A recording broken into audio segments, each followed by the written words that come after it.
skaber af sig. Dinoen gagab, Niflheim, Muspelheim, ild, is, tropper falder ind i jordtun skaber af sig. Dinoen gagab, Niflheim, Muspelheim, ild, is, tropper falder ind i jordtun skaber af sig. Dinoen gagab, Niflheim, Muspelheim, ild, is, tropper falder ind i jordtun skaber af sig.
for the dead man's chest and a bottle of rum.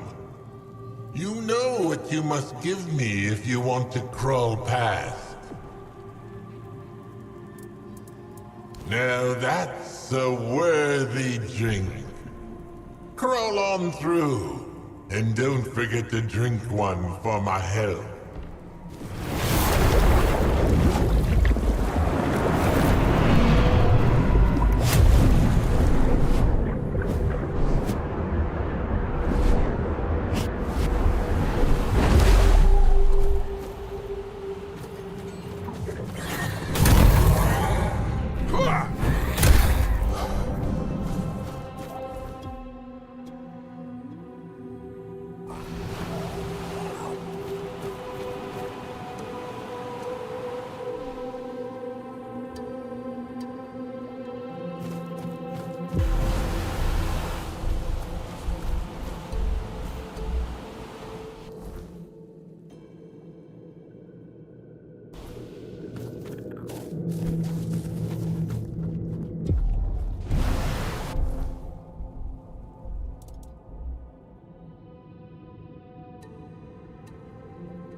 You know what's the worst thing about being a giant mouth everyone wants to walk through?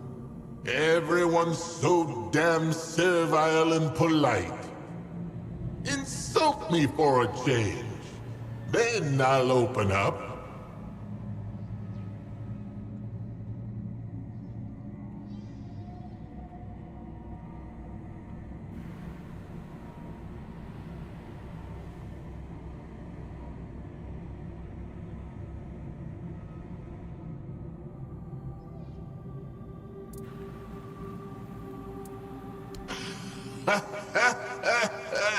Good one! Good one! Granted, our Lord lays eggs since under the surface, breeding works differently. But hey, you tried. And that was still more interesting than anything else I've heard so far. Step right in.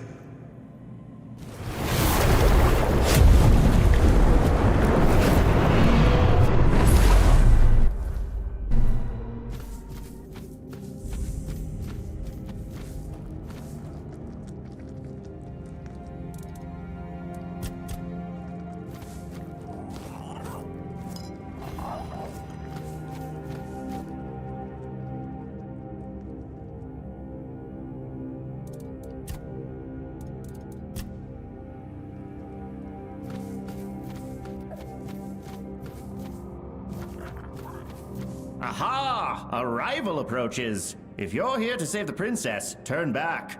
We saw her first. But we haven't seen her yet, remember? Because we're too scared to go in. Hush, you crustacean! I told you already, if you're scared, you can leave. I will stay and save the princess, and then I'll marry her. But you haven't gone in either. And I want to marry the princess too. You don't even know the meaning of the word. You're just a Finbled. And you, what are you still doing here?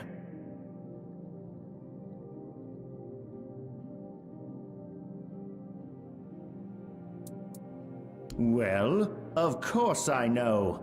You wish to challenge my knowledge, Toplander? Very well.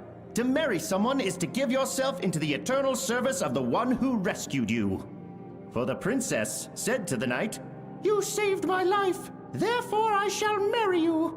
So it means she incurred a life debt and must repay it with her existence. Really? That's what it means? But what will I do with a princess? I don't even know what they eat.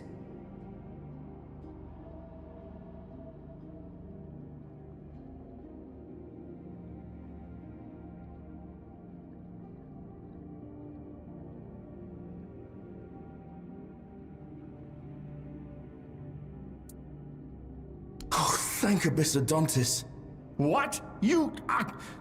I know what you're trying to do. You think just because you're a Toplander I'll believe every word you say?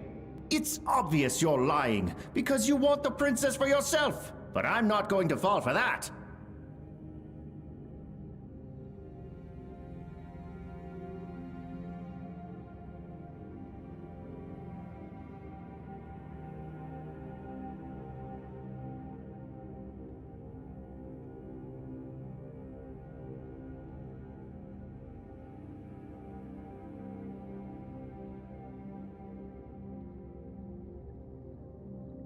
A princess is the daughter of a king who rules a faraway land. And I am her knight in, well, not very shining armor. Oi, I am a knight too. I have armor, and I brought a gift for her. What? He swore he didn't tell anyone else about the gifts. That shellhead. Anyway, I'm Bruno the Wise, and the Finbled insists on being called Bruno the Bold. Ugh.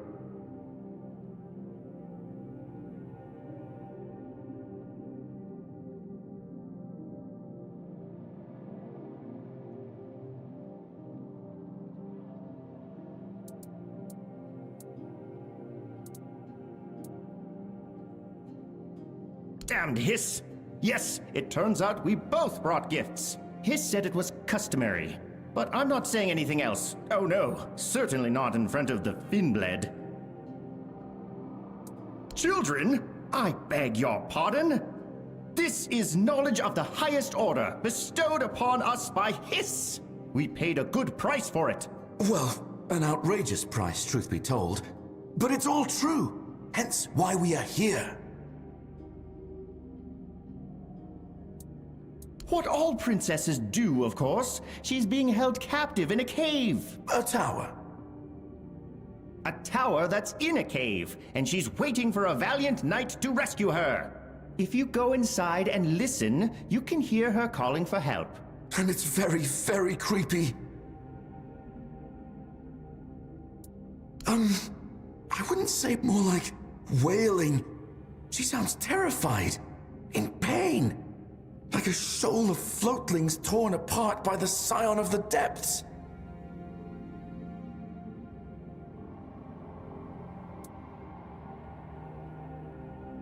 Oh, really? Well, why not? You can forge a path for me. Weaken the enemies a bit. But I doubt the princess would want to be rescued by the likes of you. Or who knows, maybe I'll rescue her from you. We'll see how it goes.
That sound.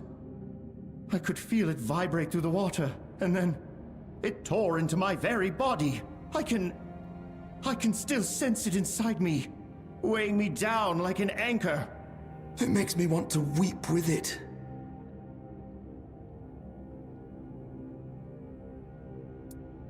And now, it lives within us all. Every living thing in Ceres carries this sorrow. I should never have come here. Curse me for believing Hiss's lies. I'm sorry, Toplander. I need to go back home, and never, ever leave again.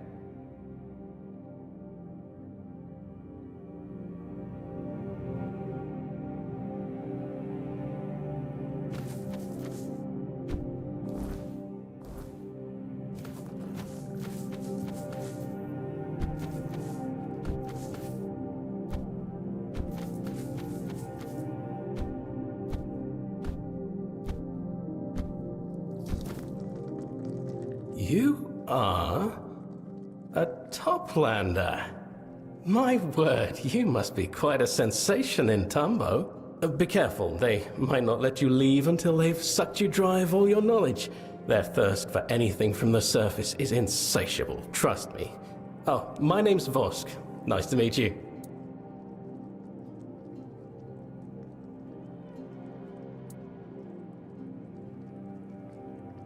Oh, please don't take it the wrong way. I didn't mean you'd be in danger. They'd just be very excited to meet you. They're good people, just rather single-minded. Oh, no, I don't quite fit in. But I'm working on that. I've just had not much luck lately. Well, just please don't laugh at me. I'm looking for the red floatlings. I heard they hatch in the wild. They swim around freely, soaking up all the knowledge that still floats in the sea. I know it sounds a bit silly, but Josephus told me.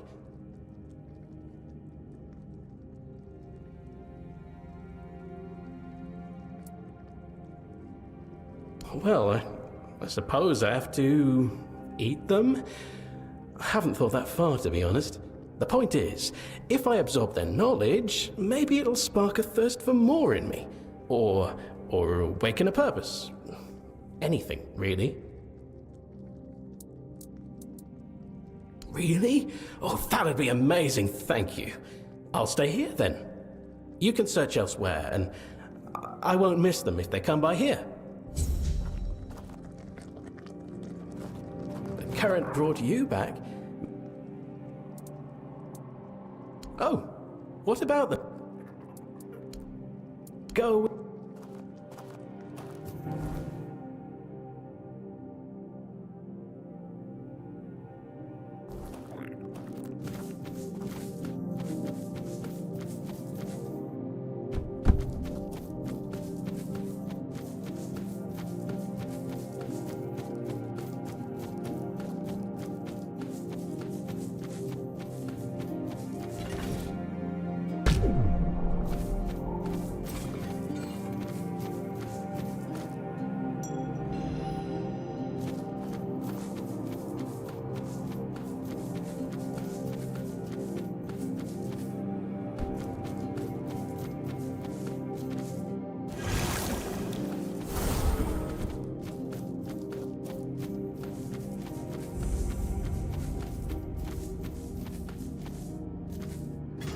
It's as gloomy here as in the Lord of the Depth's own backside.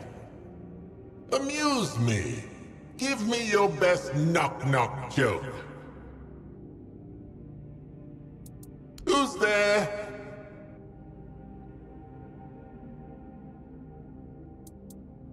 Spell who?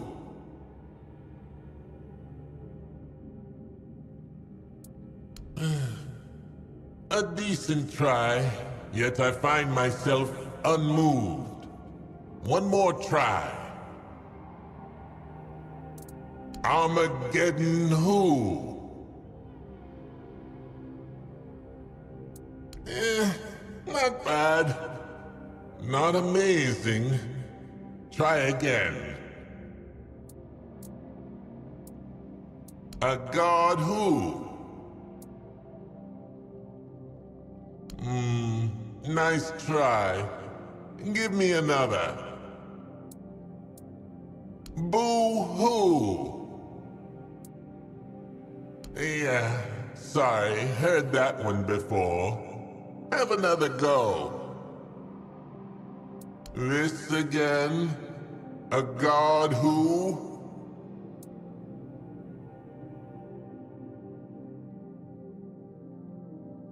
Yeah, I know. We call him the Lord of the Depths around here.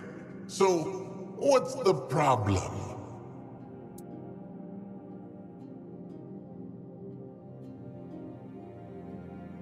Well, tough luck, buddy. A lot of us work dead-end jobs.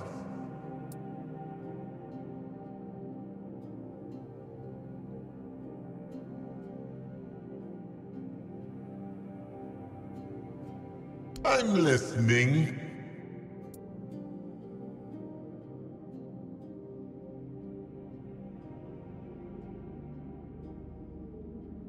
Oh.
La la la la la la la la, I can't hear you.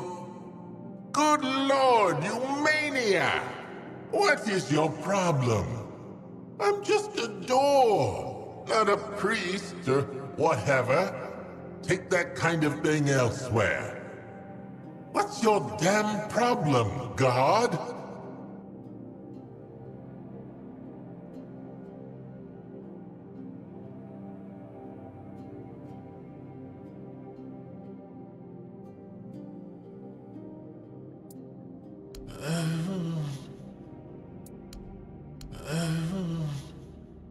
What's there to say?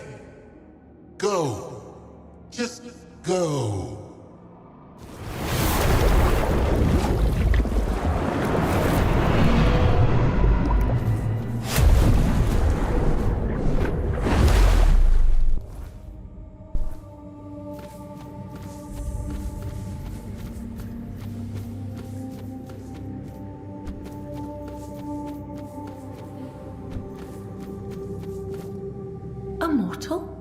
All the way down here? Oh, has the sea finally answered my prayers and sent me a savior?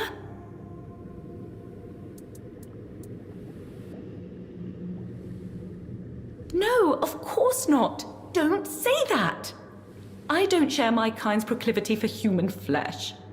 I find it quite revolting, to be honest. You have nothing to fear from me, I swear.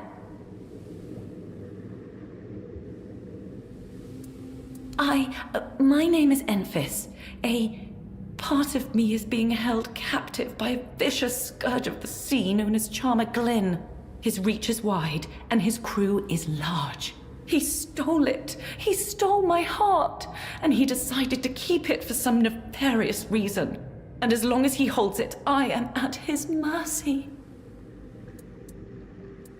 Just a piece of it. But that's enough. I wasn't always this monster. I was once just a human girl. A girl who was betrayed by the one she loved. In despair, I threw myself into the sea. But instead of letting me rest, it gave me this life. This half-existence. Neither human nor Morgan. Without the remaining piece of my heart, I am nothing. I told you, didn't I? He stole it! Filled it with empty words and false promises. And then he broke it into pieces. The rest is scattered into the sea, lost forever. Just as I had hoped to be. But one piece he still keeps, and it haunts me. He haunts me. He's like poison flowing in my very veins.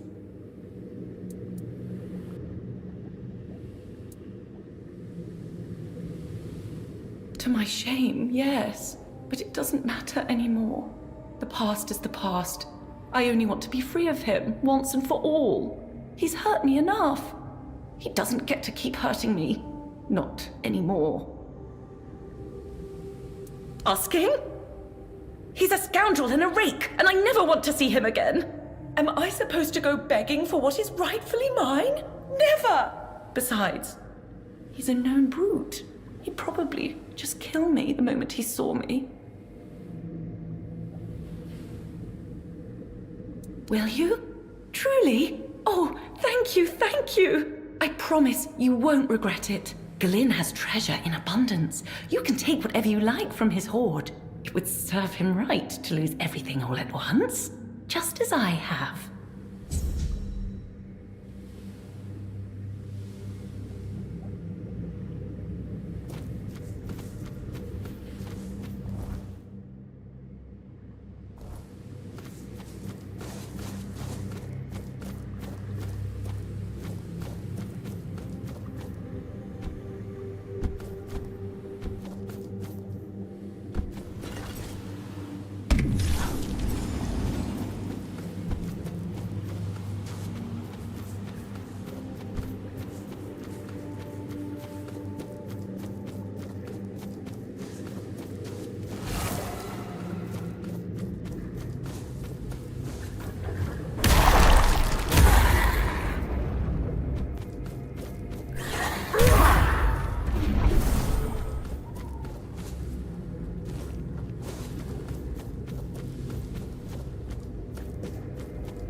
So you're the one who vanquished most of my crew.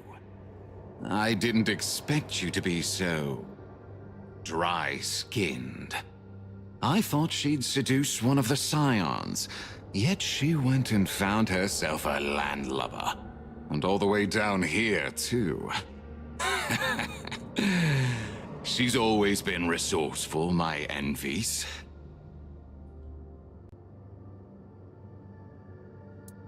That's what they do, yes. Not much of a mind left in those conches. Doesn't matter. I'll have a new crew in no time. The dead are a dime a dozen down here. The sea always provides. Free her? Oh, that's rich. No. She'll never be free of me. Just as I'll never be free of her. After all, she's the one who made sure we'd always be bound to each other.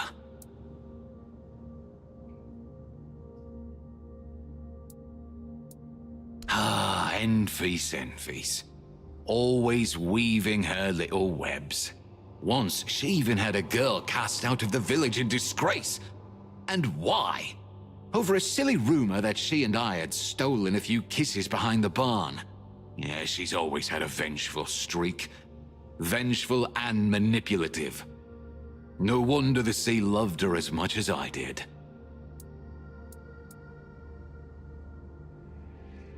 Well, the world above was like a garden, full of flowers waiting to be picked.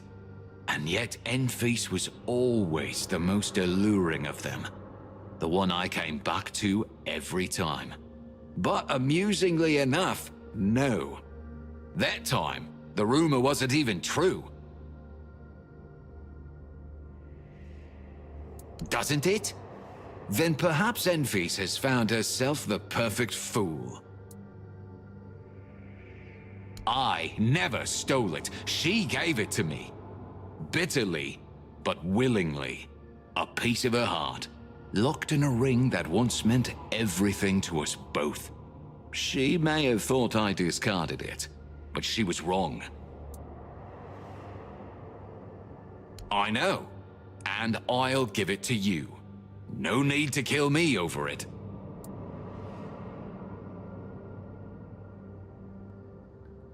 Just like that. Truth be told, I've grown rather fond of this existence. I have my ship, a crew at my command. I'd rather not throw it all away over an old flame. Besides, those grudges have simmered long enough. It's time to let them go. Of course. And a great deal of it at that. I have centuries of tales to tell, but I doubt either of us wants to waste time on them.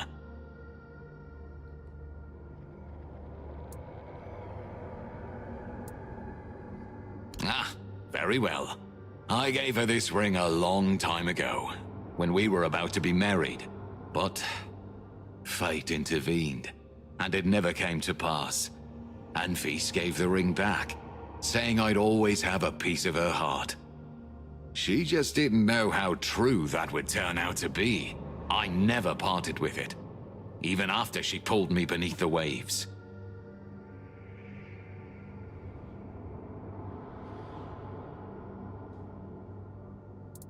Because it belongs to her, of course.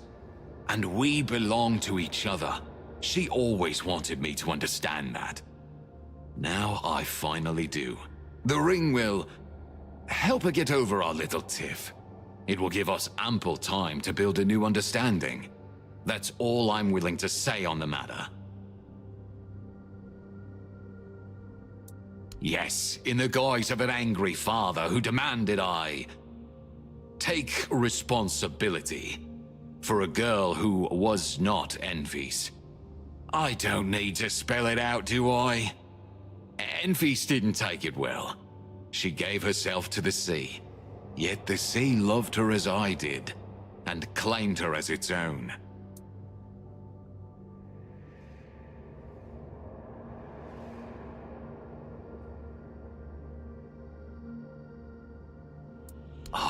I am glad. Come back when you succeed, and we will celebrate.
you return, as if the sea itself insists we keep meeting. Yes?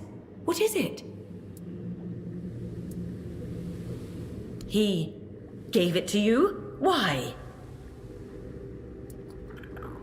Really? After all these years? And you? Do you trust him? Do you think he's being truthful?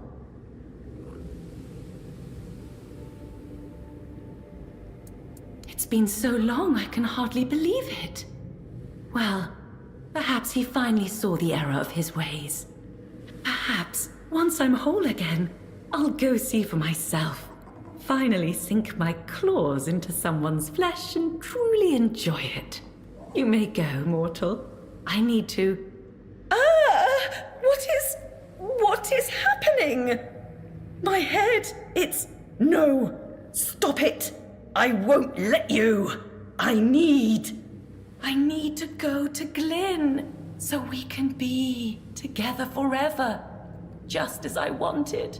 Just as was promised. Just as was promised.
You'll regret this, fish brain. You can't hold me forever. Oh, darling, I don't plan to. All we need is time, and we can be together again, just like before. After all, fate itself bound us. You've lost your mind. Like before? When you lied to me and chased every skirt you saw? Then you'll be pleased to know that down here at the bottom of the sea, there isn't a single skirt left for me to chase. Gods, you're insufferable. And yet I'm not the one sitting in a cage. Ah, there you are. How wonderful to see you again. Don't mind Enfys, she'll come around. In time. And time, well, that's something we both have plenty of. Ah, yes. I wove a little spell into the ring you delivered. It bound us together and, for a while, made her quite fond of me. But she's a Morgan. I knew a thrall wouldn't last. So I prepared a precaution. So we could talk without her claws raking across my face.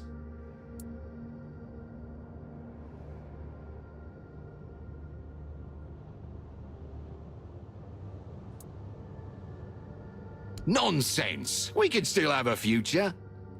Different, perhaps, than we once planned, but a future all the same. I'm sure it can all work out. And if Enfys didn't want that, she shouldn't have dragged me into the sea the first chance she had. If you kill me now, Enfys will die with me. Her heart is bound to mine. Completely and truly. Are you sure you want that? You know nothing of death, but I'd be glad to introduce you.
toplander in my home? Oh, now that's an honor. Still, I'll have to ask you to leave my humble place. I'm not worthy to speak with someone like you. What you're saying is very kind. I haven't had much kindness from the higher beings. So, how can old Salt Jar help you?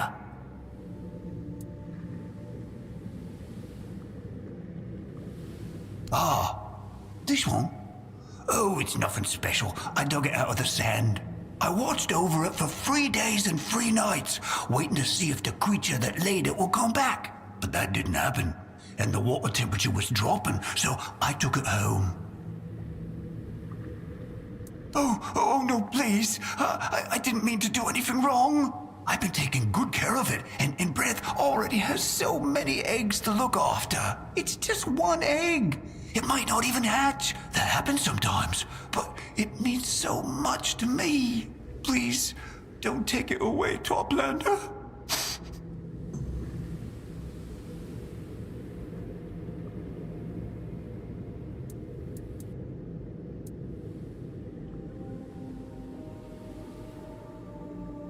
You're right. I can't be sure this little one will ever love or respect me, but I won't know unless I try. If it's just the numbers he's worried about, you can give him this egg. I made a replica to put on the bedding, but I heard a noise that scared me off. Then I thought, when the little one hatches, this egg would remind it where it came from. But if Brant's life depends on it, even if we don't get along, I can give it to him. Well, to you, really, for your understanding and kindness of heart. I don't have much, but please take this armor design made from local resources. It's a common thing down here, but I'm sure you'll fetch a good price for it on the surface.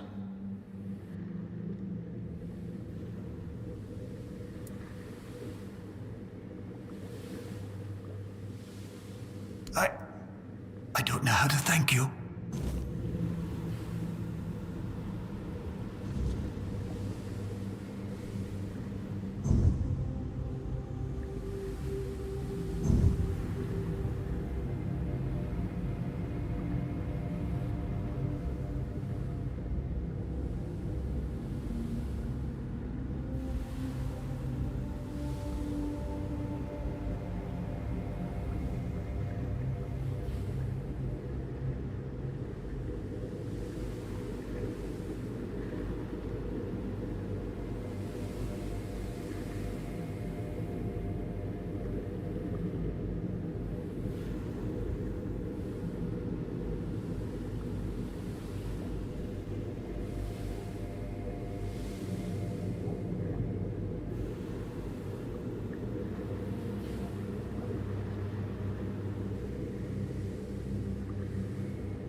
Welcome to my home. Be careful who...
Oh ho ho. Now, here's a creature I haven't seen in all my years.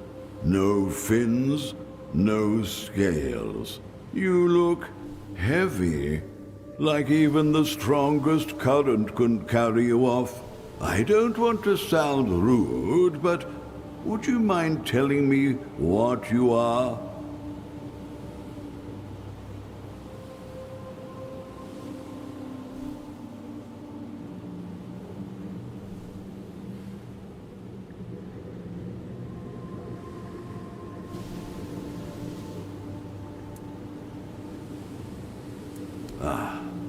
I see. I see. It does ring a bell, yes. Anyway, my name's Mo, Toplander. It's nice of you to stop by. Not many folks come this way.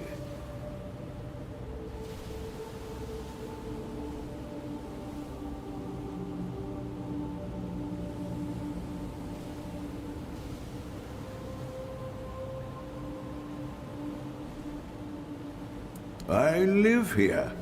It's a nice place, peaceful.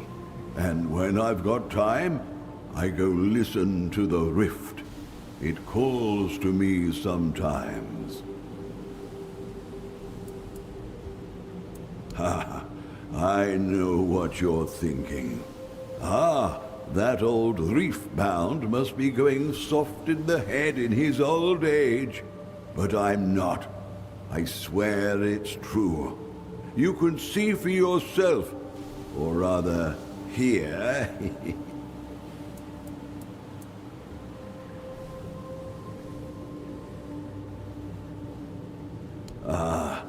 To be young again, pushed from current to current, you'll learn to settle when you're my age. Everything slows down, and so do you. And before you know it, you don't even remember how it felt to live your life any differently.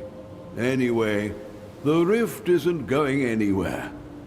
Maybe when you get older, you'll have the time.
Who goes there? Are you here for the song? Always, always the song. Only the song. But the song is running out, you know. With every little note, there's less and less. And then what will be left? Silence. Sweet and blessed and empty. Just like Mo.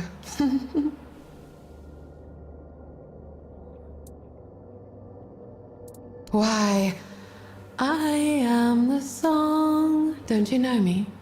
Don't you crave me? Everyone does up there. It's why I'm here. And they listen, and listen, and listen, and listen. They love my sorrow. Love it enough to drown in it.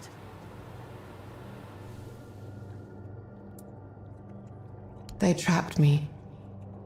Like when a melody gets trapped in your head. It can't do anything but rattle helplessly inside the bones of your skull, and then slowly fade into nothingness. I once had a strong tail, shimmering scales, but none of it mattered. They cared only for my voice.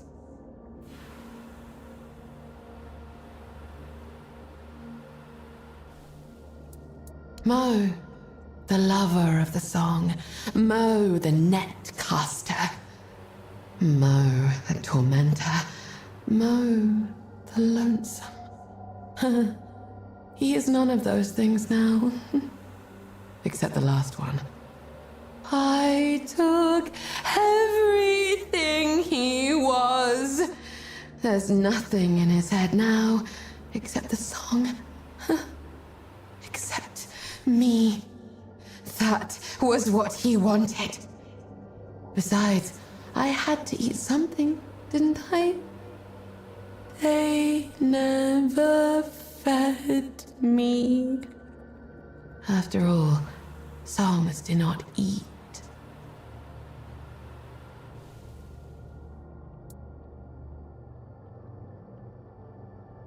For him, for the others, sing, sing, sing. Always sing. Songs of sorrow. Songs of rage. Yet they didn't care. They gorged themselves on those songs all the same, until nothing was left but what I gave them. And when they could consume no more, they began consuming themselves. They too have faded away. Except Mo. But he will get there. We both will.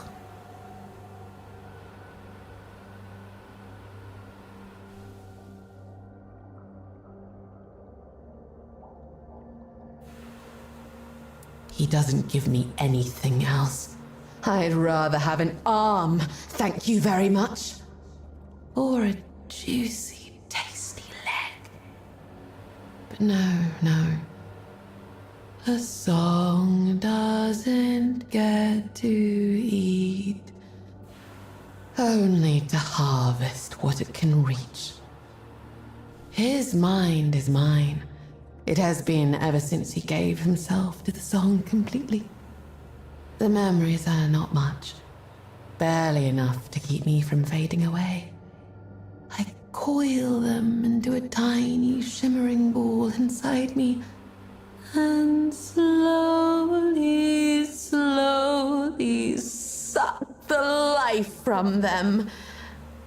But they're still there, tingling a little. They will fade with me when the time comes.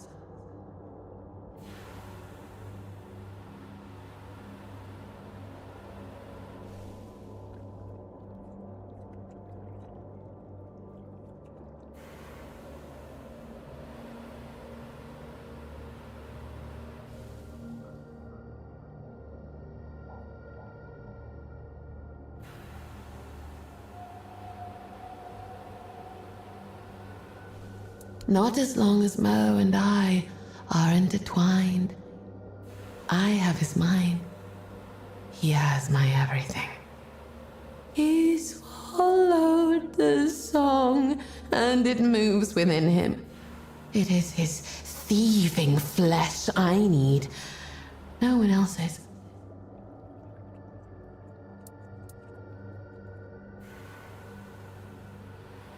then don't. Well, you could always kill me and silence the song forever. I will fade with it, forgotten. Not even the sea will claim me. Is this how I dream of freedom now? Its melody has become so alien to me.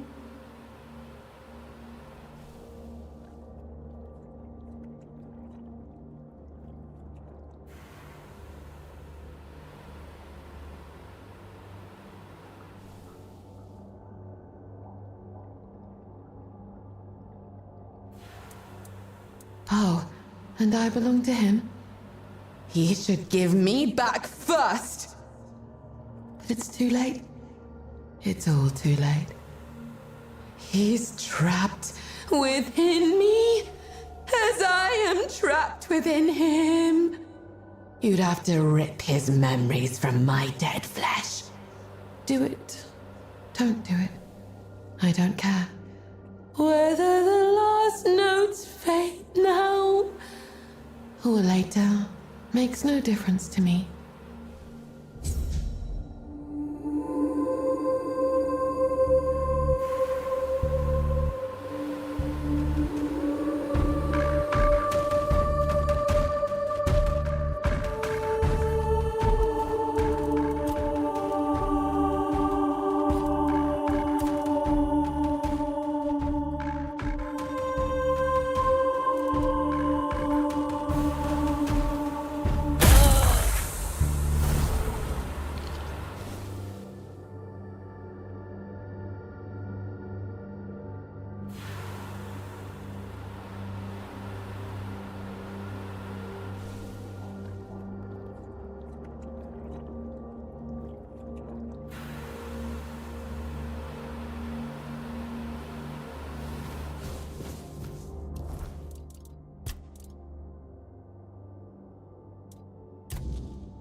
Oh, you again. Come to listen to an old fool's babble? Ha! What are you talking about, Toplander? Old age took my memories. You can't just bottle them up and shove them under my nose and expect them to come back. A Morgan? Why would she do that?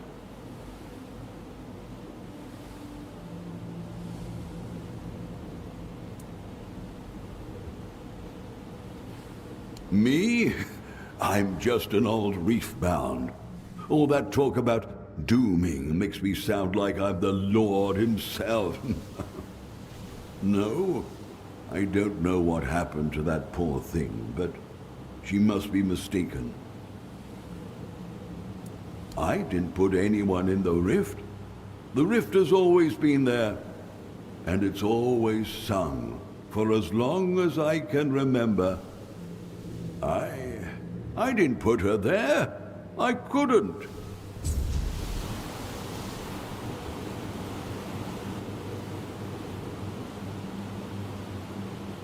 Don't sneak up on me like that. Go on then.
A toplander in Saras.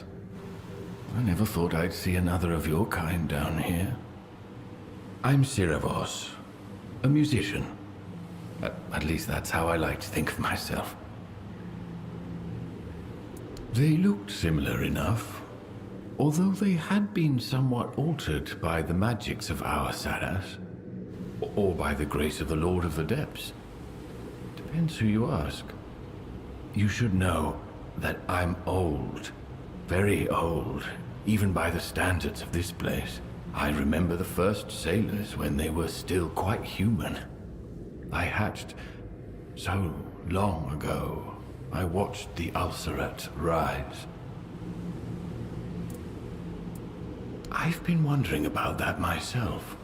I like to think my music has something to do with it. I've seen many fights in my time, and I fought in quite a few. Then one day I decided to do everything I could to never witness violence again.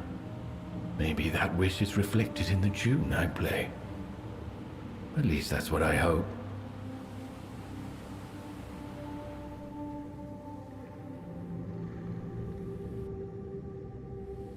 I'm fairly content with what I have. But since you asked, are you interested in the rule of reciprocity? You do something for me, and I'll repay you with the knowledge of calming sea creatures. It is, especially if you plan on walking near the Ulcerat. All right then, you can help me. Share your knowledge, and I'll give you a melody that will help you tame my restless brothers. Bring me instruments from the surface. One of each kind. Modify them so that I can use them, and I'll repay you with my knowledge. There's a shipwreck nearby. You'll find what you need there. I see. The more I speak, the more I reveal myself. You're right. I've seen much. I'm an old reef-bound, as I said. It is true, I wasn't always a musician. Once I was a warrior, one of the first made in Saras. I served under Captain Lear himself.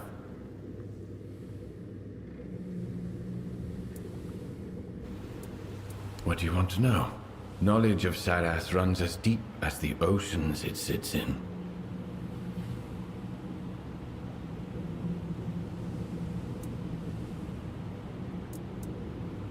Lying, especially to the barnacles. Lies poison knowledge. It's the worst sin you can commit here.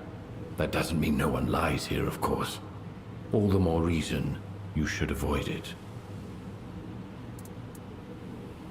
The beings who live here. I don't like to split us into those more or less important.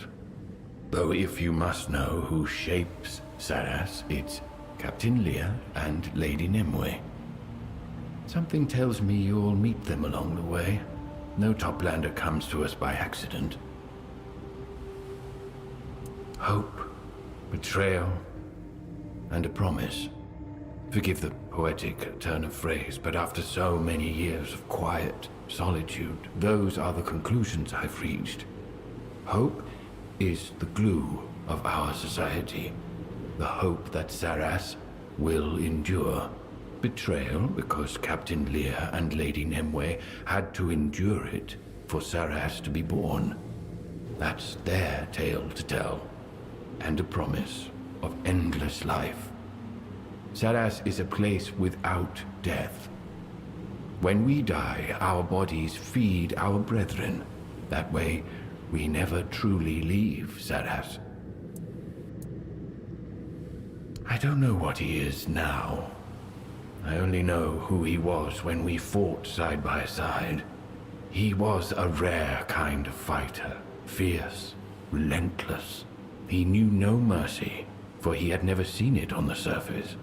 But he was fair in his judgments, at least for a time.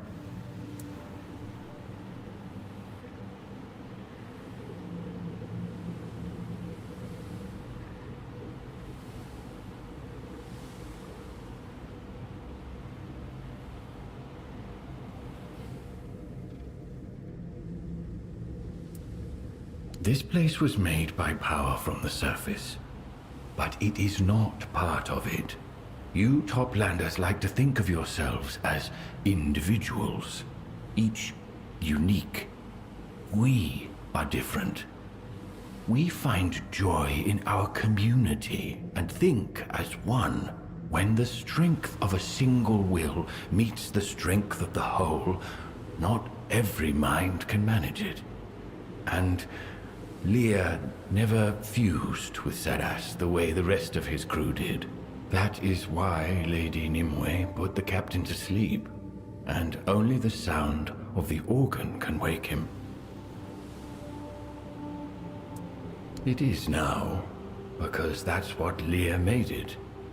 With the help of the first generation of the Lord of the Depth's children, of whom I am the last. But before we made Saras livable, we shed the blood of those who were here before us. I think as a Toplander from Avalon, you know what I mean. And you think flattery will get you lessons from me?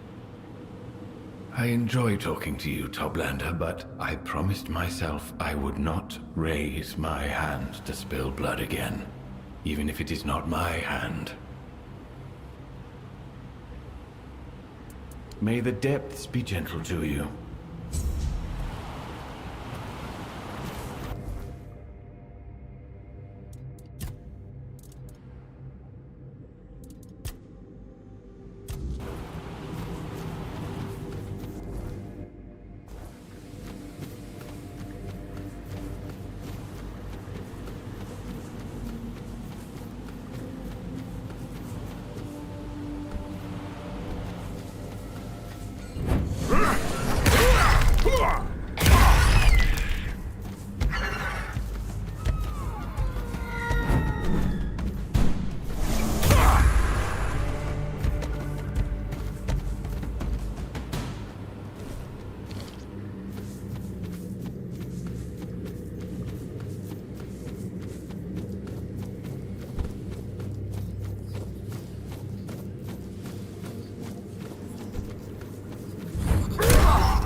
What does a toplander want here? I have a job to do, and I'm not accepting visitors. I'm guarding the prisoners. Because they are wrongdoers. They wronged the community, so now they boil.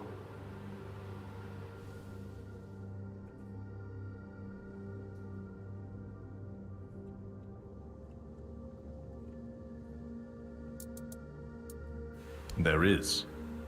They are thieves. We don't tolerate murderers or thieves. So, they boil. Cages and walls are the ways of the surface. Deep dwellers have their own ways. Boiling is punishment for wrongdoers, and a warning to others. A very effective warning. That's why we have order.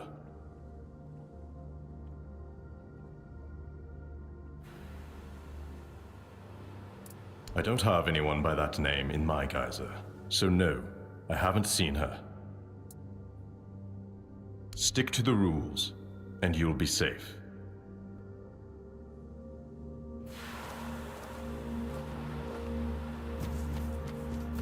I've done a lot of stupid things in my life, but even I'm not dumb enough to steal eggs.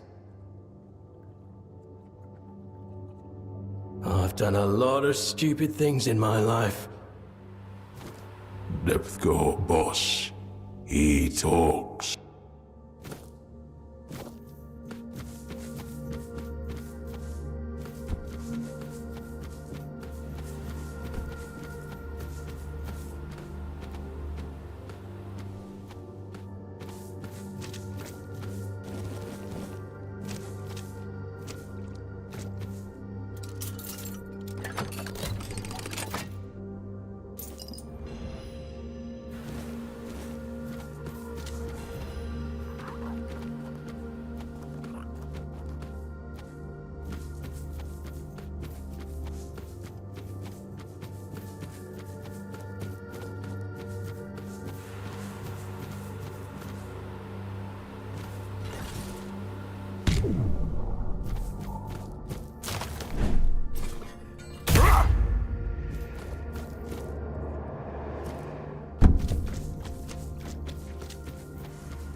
again.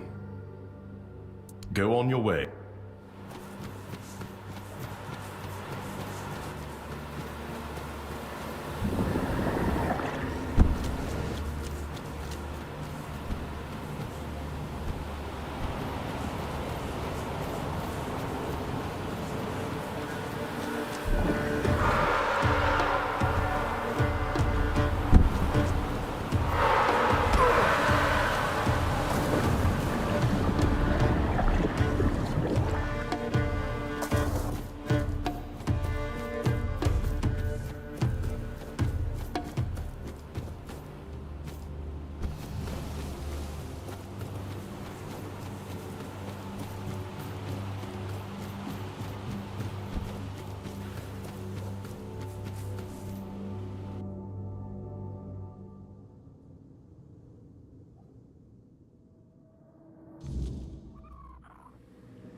Please, be careful when you approach the Kelpies.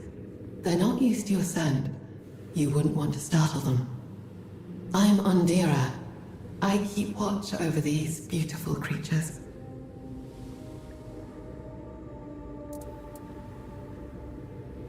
Oh no. Kelpies don't need shepherds. They manage just fine on their own.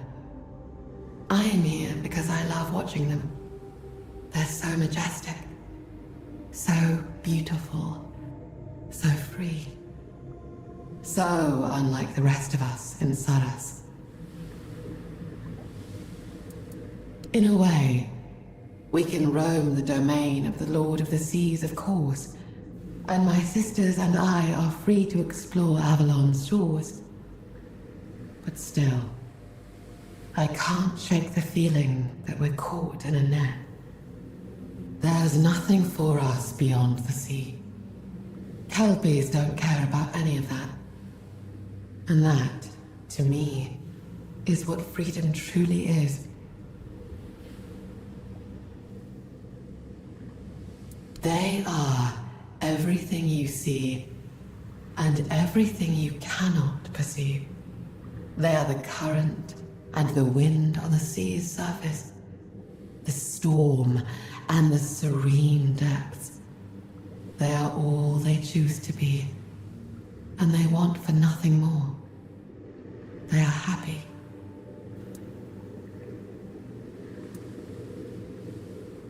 That is the Kelpie Shrine. They say it lends its strength to those who prove worthy, and make the right sacrifice. But you cannot use it.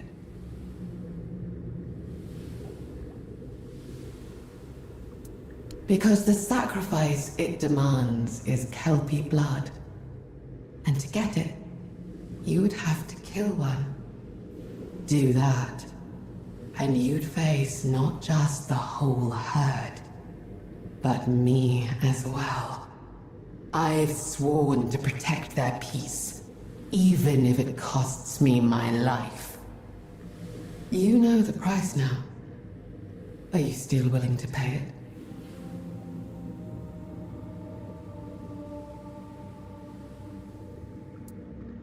Of course. There is knowledge in all such things. You shouldn't hesitate to browse through what I have to offer. Most are nature's gifts, captured in vials. I expect something similar in trade.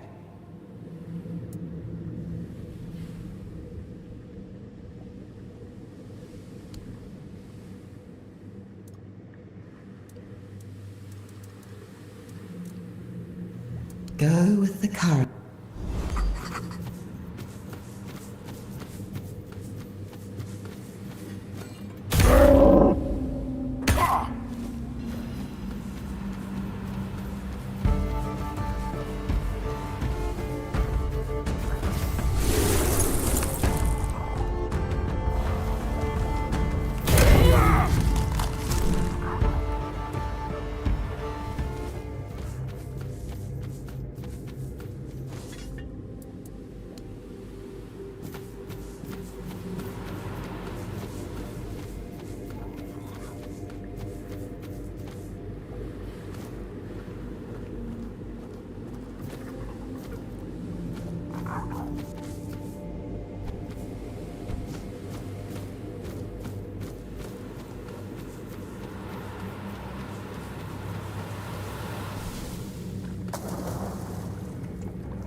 ready to get this over with. I have to get back to my duties.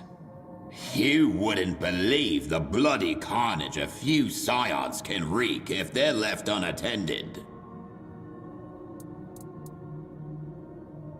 Why, excuse you, I used to be the best musician among sailors and the best sailor among musicians. I've always had a knack for instruments. I even knew how to play the harp. I like to think it was because my mother went off with some bard. Not that she ever told me. All I ever heard about my father was that he was good for nothing, so he may as well have been a bard.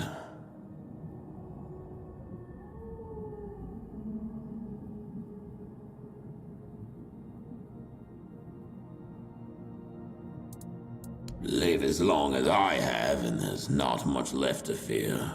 I survived my ship going down. Twice. I'll survive whatever you end up unleashing. Or not. The future will happen the way it wants, no matter what you plan.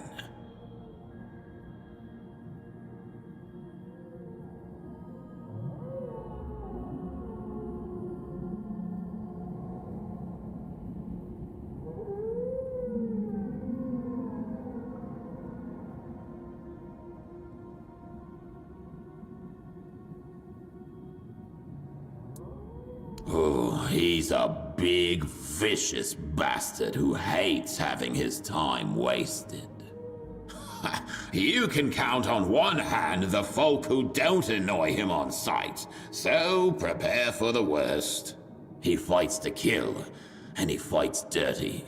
Do what you must to stay alive. That's all I've got for you.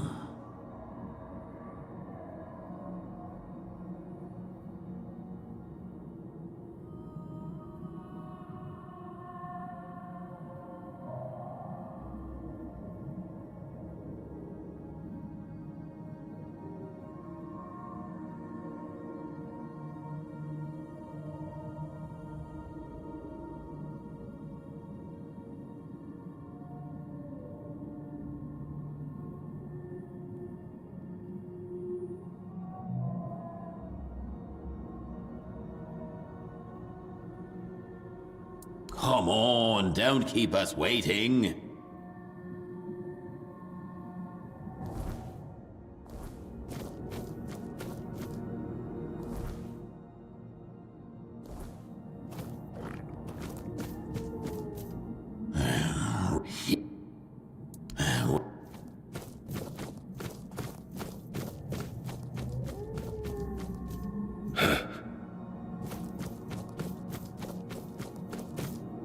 Good to see you. Yes.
Welcome.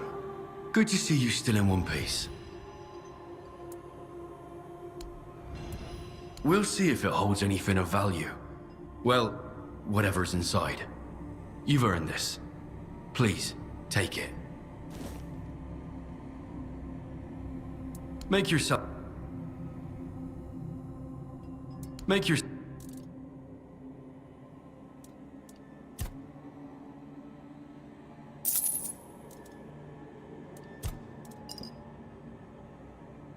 Fair...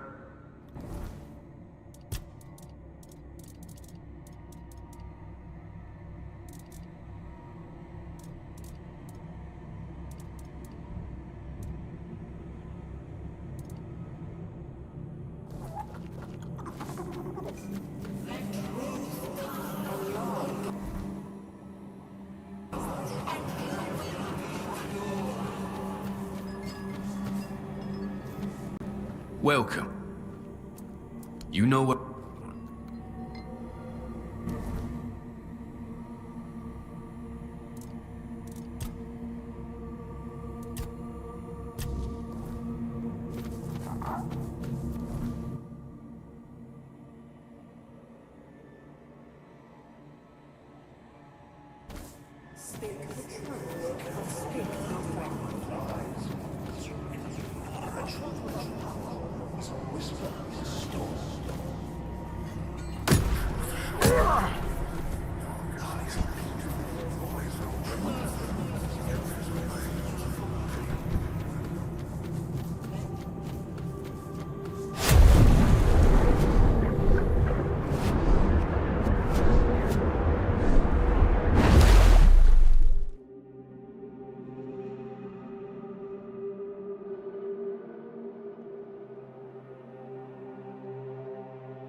I was just thinking about you.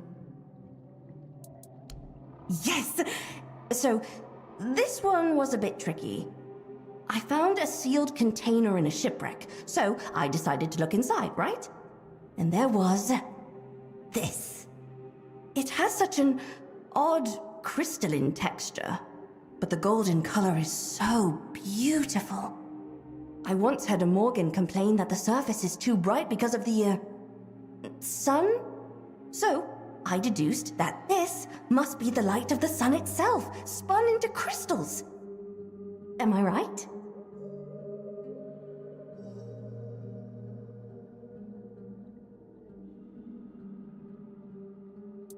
You eat it?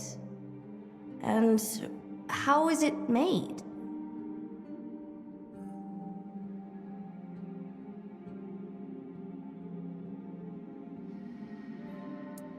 Stop!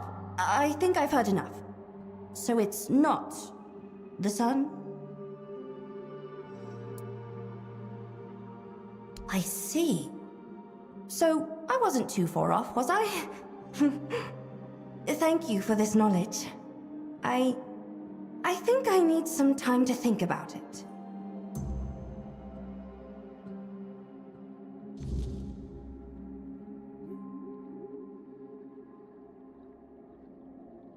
Don't stay away too long.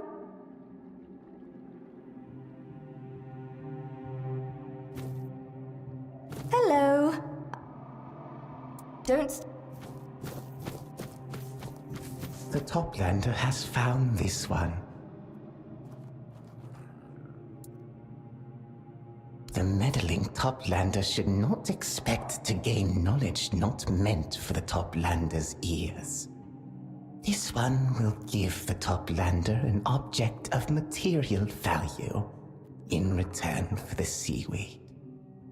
It was the friend who promised to share knowledge. This one made no such vow. This one has never hidden that knowledge's worth is immeasurable. This one knows that the turtle is a precious friend, the sole sacrifice that might one day grant this one passage into the archive. And only this one knows where the last turtle remains. Well, this one and the Toplander, of course. But the Toplander has a mission, and the laws of Tumbo do not apply to him. Thus, that knowledge will be of no use to the Toplander. This one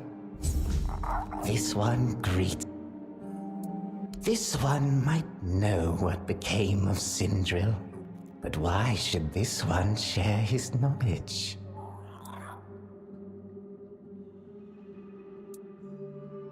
This one is not interested in that kind of knowledge. However, this one has learned that Toplanders use intimidation. This, too, is knowledge. Very well. This one will mark on your map where Sindril is hiding. This one now asks you to leave. He does not wish to continue conversing with you. This one has knowledge.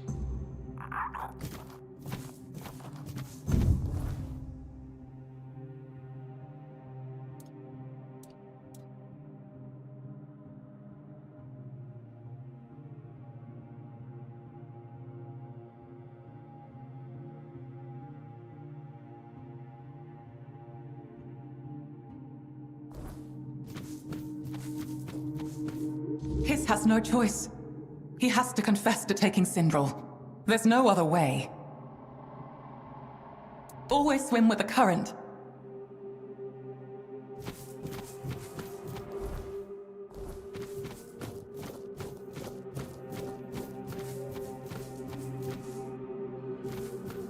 Toplander! Or are you still one, here at the bottom? Oh, tell me! Tell me! So they are, and now many won't be. Well, not because of them at least, but because of other things. Possibly, maybe. Some fates were cut short, some unraveled. Good. Here, your reward, something of the sea. I have more, you know. I could share for something of the land. What do you say?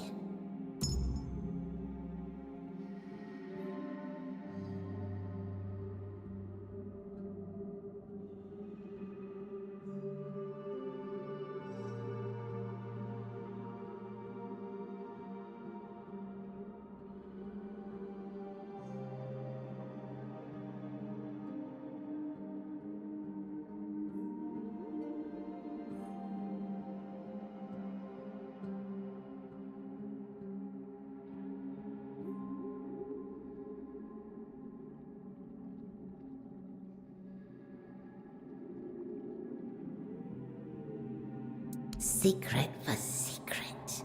Knowledge for knowledge. I wish to know of the land. You wish to survive in the depths. It's a fair trade, no? Anything. Everything. What is as clear to you as a whale's song in the dark?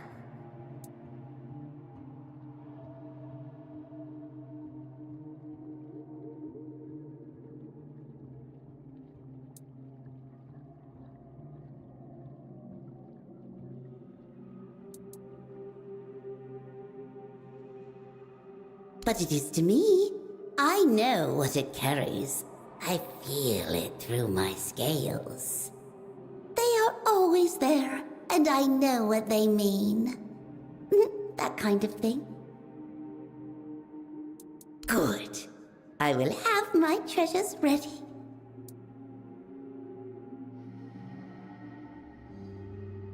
No, I do just fine. The sea provides. I know the sea. The sea knows me. But oh, there is one thing. But I can't have it. I'm just Boz. Being Boz is not enough. Thin-bloods are the weakest children. Not clever like the reef bounds, not strong like the scions. We are the failures, the prey, not enough, never enough.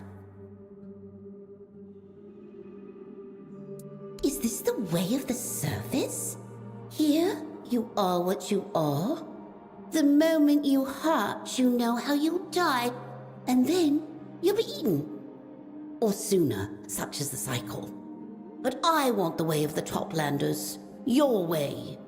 To be different, to be more. The head of the great beast bastard, or not the head, something else, a trophy. To have and to hold.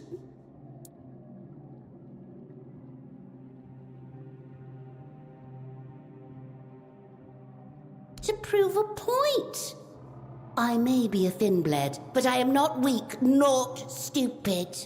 I am strong in my cleverness. I have collected many things. I know their worth.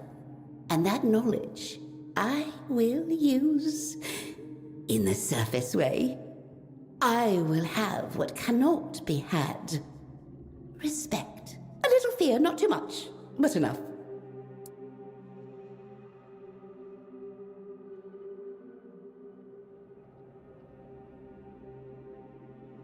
Murder? Not murder. A hunt. She's the daughter of the beast, and a beast herself. It's kill or be killed with her. Their kind knows no other way. With the great beast, of course, deep within what's left of it. A body made into a home, crawling with the unwanted. And with the scions of the depths. Good. And I will mount it where everyone can see. But first, you will need some things. Things I found, things I made. I wish to be a part of the hunt. Here, the bait. A smelly delicacy.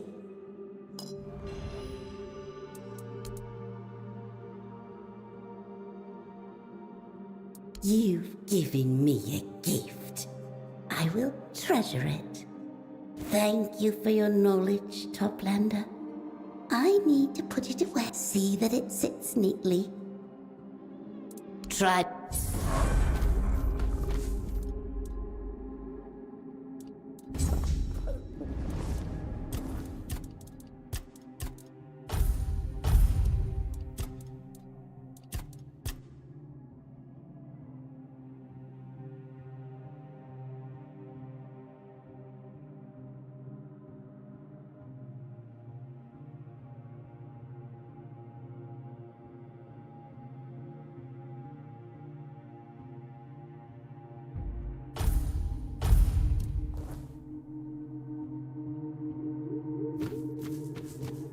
Toplander, you've returned.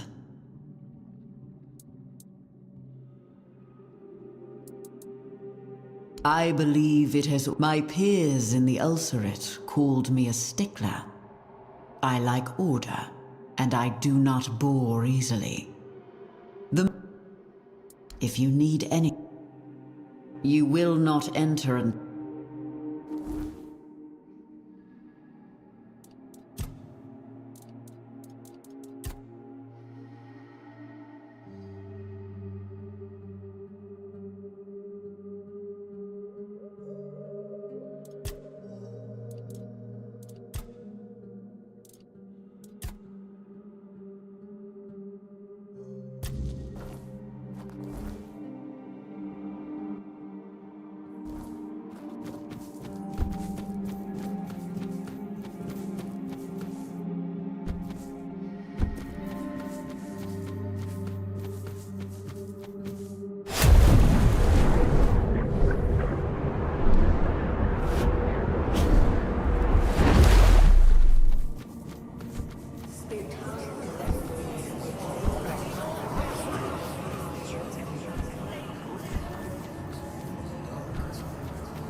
Child of the surface, the song of the Lord of the Depths foretold your coming. Heal me, and the gates to Saras shall open before you.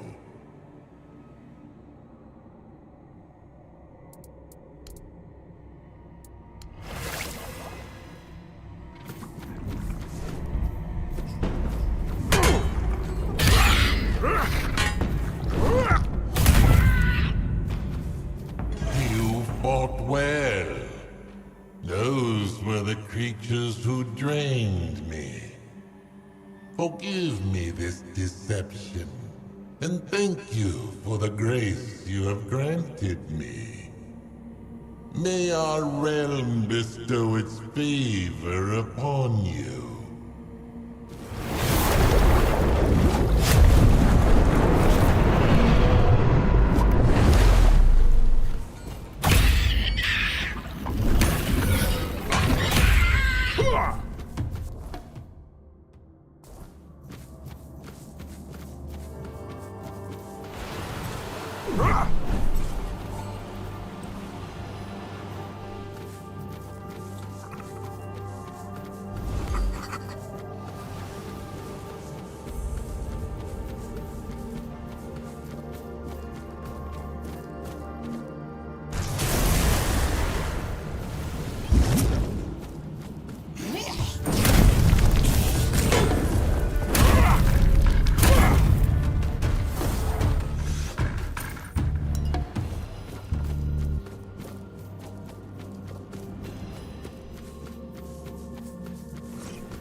Anwin? Anwin, my love, is that you? I've waited so long. Have you finally come to me?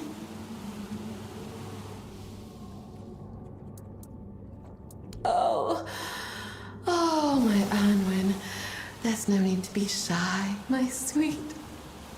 You're the one I've loved. The one I've longed for. I could wait an eternity for even one look from you. And now that you're here, it feels like a dream.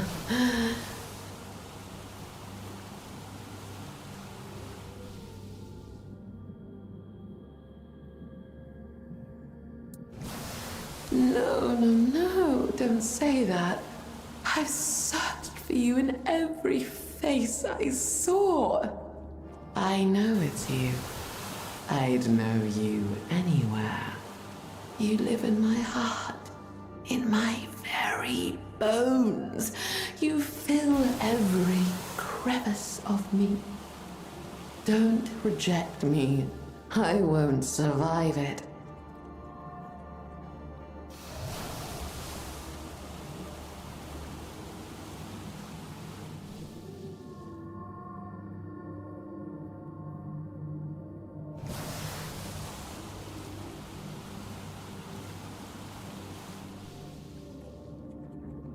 This is so strange. You, my Anwin, are everything to me. Yet to you, I am a stranger. That breaks my heart. But I understand. And you will too, very soon. That I promise. Just please, give me a chance to prove my feelings are true. I've prepared a gift. You give gifts to those you love, don't you?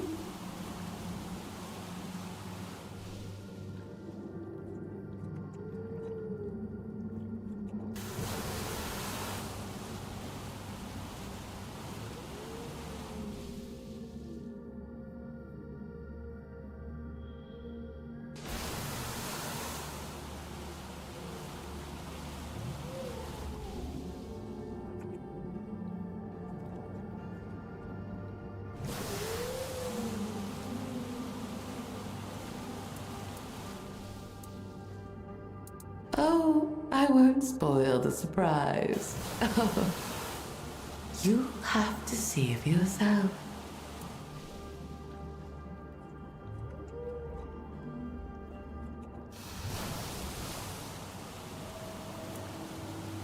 I'm so glad to hear that. It's just over there. I'm sorry. You'll have to fetch it yourself. It's very delicate. I wouldn't want to ruin it.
Oh, you look weird.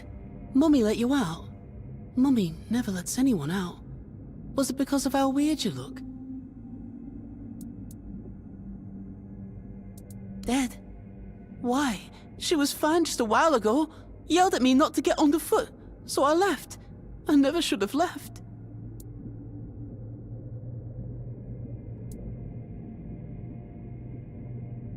Oh, I see. You're right. It happens a lot in the egg place. I had a brother there, and he died too. But what will happen to me now?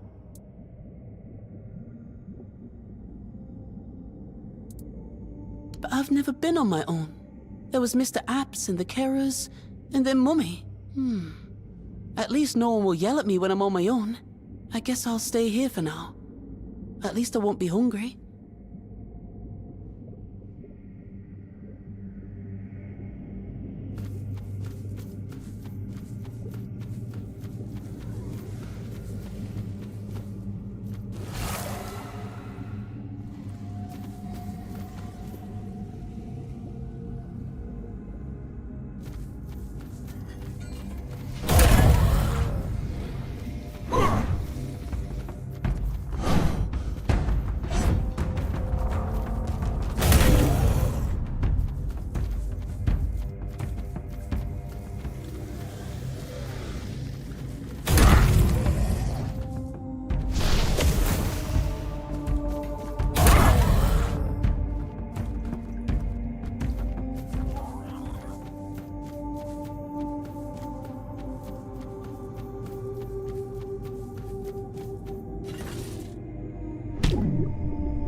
You returned. I will.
You startled me. I didn't think anyone would find my hideout. Hiss promised no one would. That creature. Everything has a price with him. So I'm guessing you paid him more than I did. What do you want? Let me guess. Coraloon is looking for me. I'm sorry, but you're wrong. She's not worried about me, but about herself. Tell me, what do you know about me from what Coraloon told you? Not much, I bet. Think back to everything she said. Can you hear her saying, me? That's Coraloon for you. She doesn't care about anyone but herself. I'd say I'm being too kind. That leech thinks she's the most important creature in the ocean, and I'm supposed to wait on her hand and fin. And since you're asking those kinds of questions, it means she's already wrapped you around her finger. Unless I'm mistaken, we can end this conversation right here. I'll stay here, and I'm not changing my mind.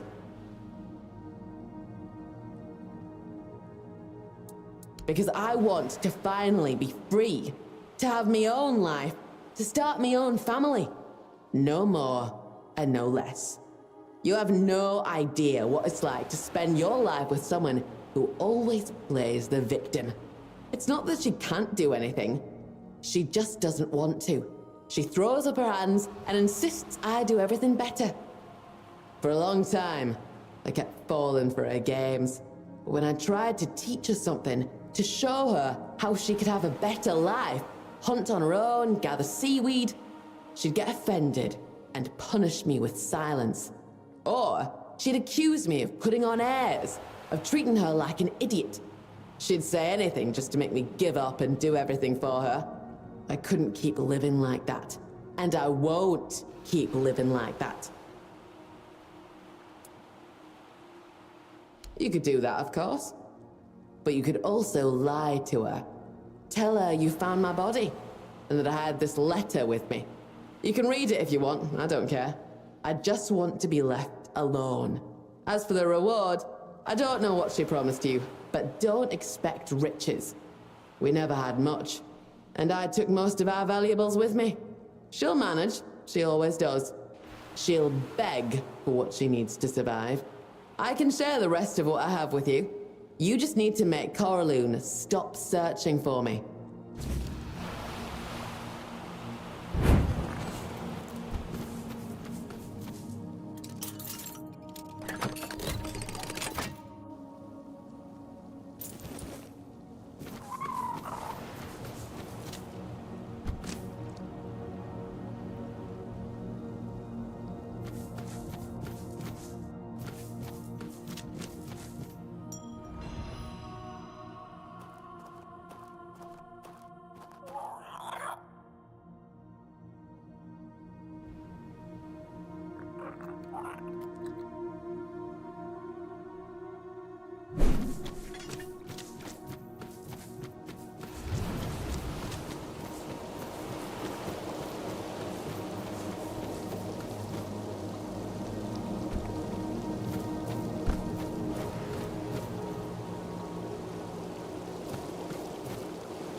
You returned, my Anwin. I knew the tides would carry you back. Do you see now how close you are to my heart? We are interwoven. You course through my veins, my beloved Anwin. And yet I still wish I could be even closer to you.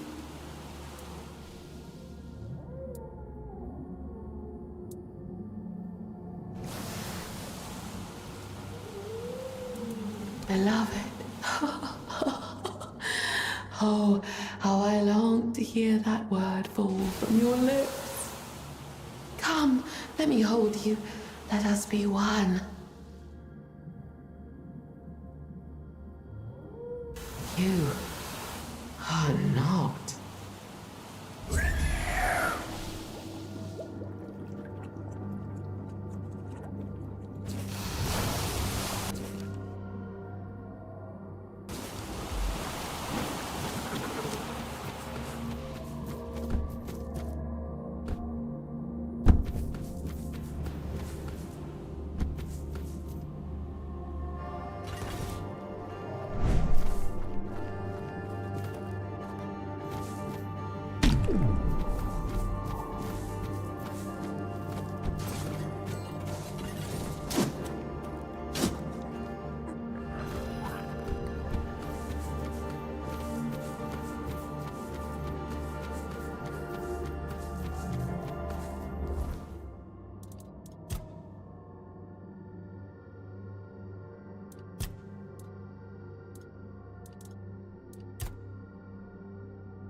Ah, finally, somebody bold enough to feed the maw of the Kune.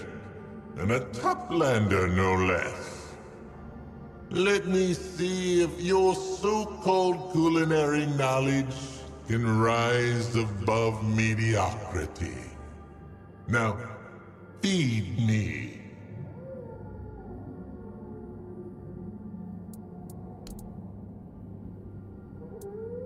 What in the depths is this? Did you dredge it up from a surface latrine pit? Even the algae are weeping. Take this slop away before I dissolve out of pity. Ugh. Next.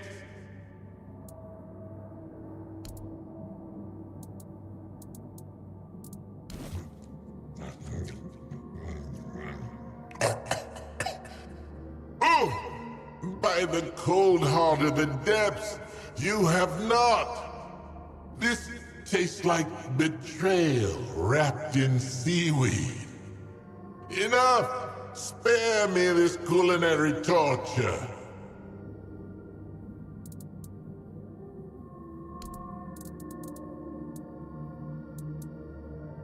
By all the rotten oysters of the deep, have mercy on my tongue. You poor pit. Still, I am merciful. Clearly, you have never known what true flavor is. So take this sacred recipe for the most delicious dish you can make here. Even you, with your barbaric palate, should manage to produce something edible. Now go! Before I remember your cooking and vomit up an entire school of sardines.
it! No more. Balls is stupid, balls is weak. They will look and they will tremble. Here's your reward, Toplander. This is yours, but the glory. The glory is ours.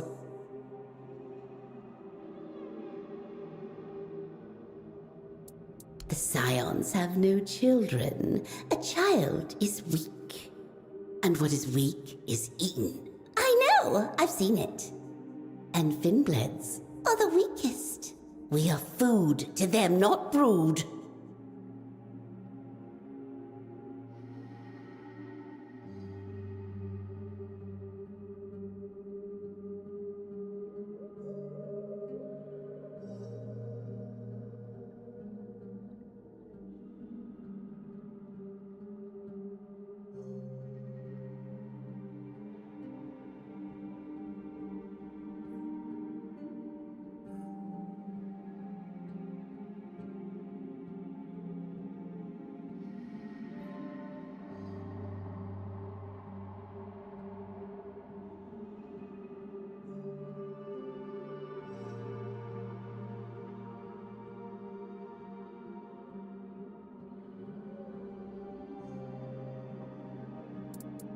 Me? Why me? I have a business to run. Knowledge to gather. What use do I have for a child?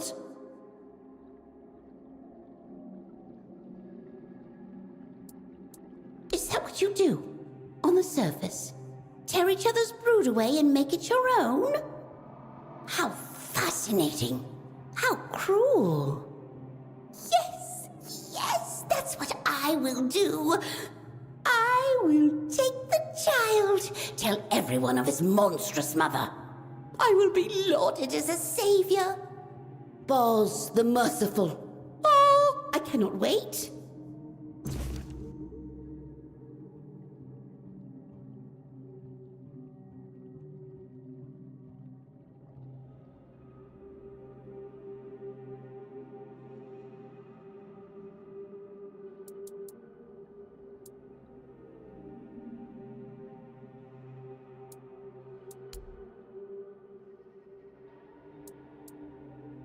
Changes them? Changes how? Into what?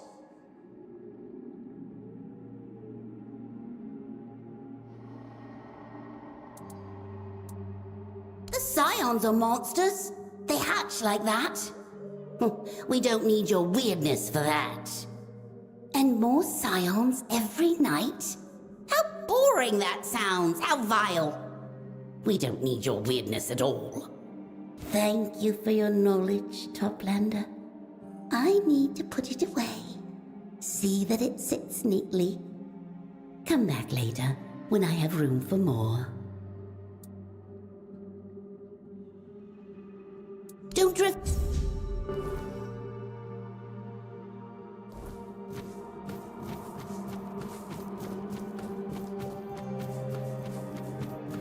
If Hiss is behind my sister's disappearance, he'll regret it.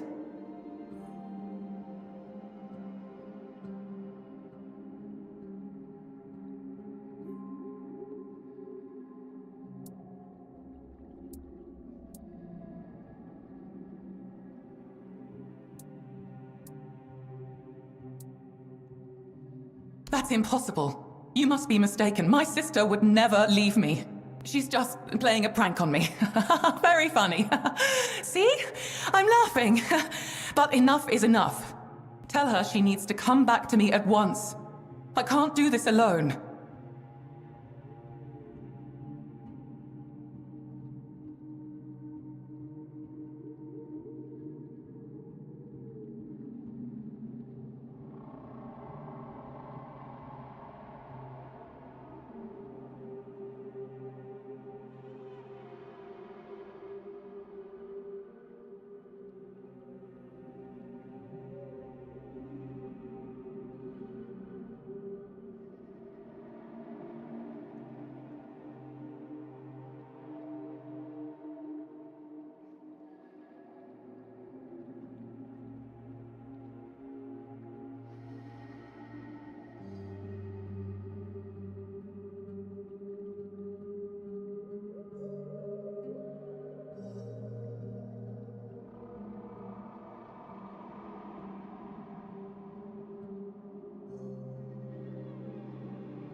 You have no idea what kind of bond we have.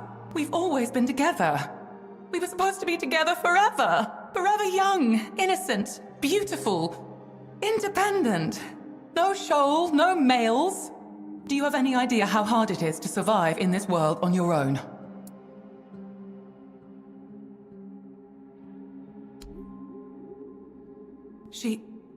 I don't believe this. This is her handwriting, but I don't believe that's what she really thinks of me. Hiss must have made her write this. Or some other male. Or maybe it's you. That would explain why she wrote such nonsense. You're the one who pressured her. I'm not scared of you, Toplander. For my Sindril!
Toplander!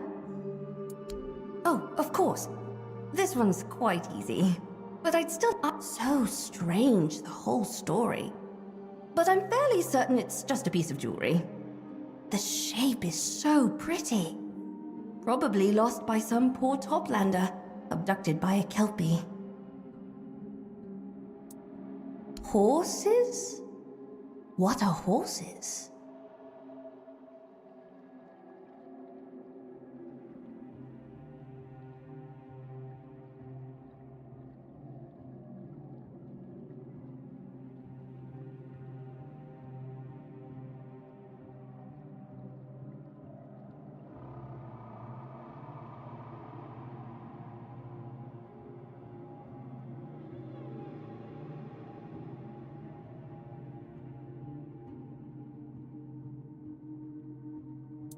Right. And these horseshoes, what are they for?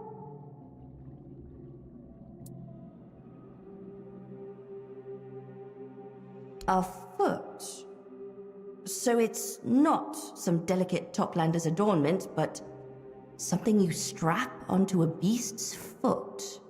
And that's why someone put it on a Kelpie?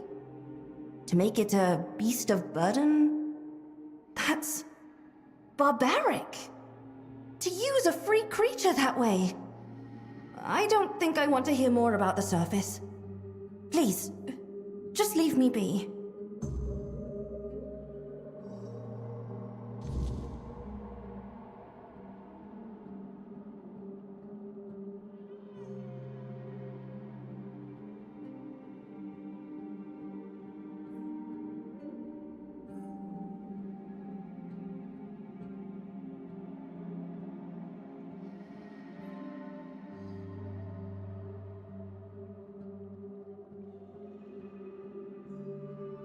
Take care out there.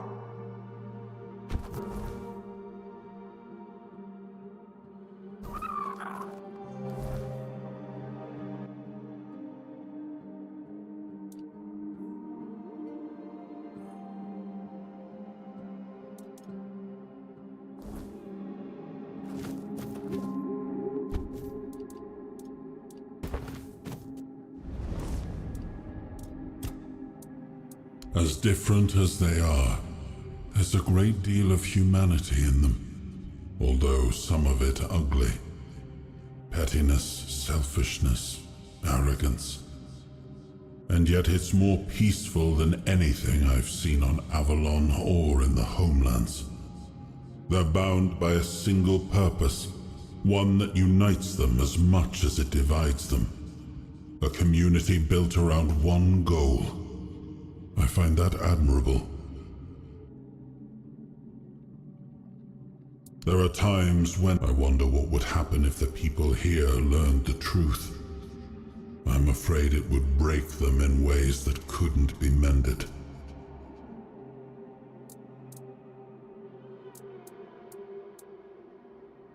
Your faith in people is admirable, my friend, if a tad naive. And yet I wish what you're saying could be true. I'm tired of looking at ruins.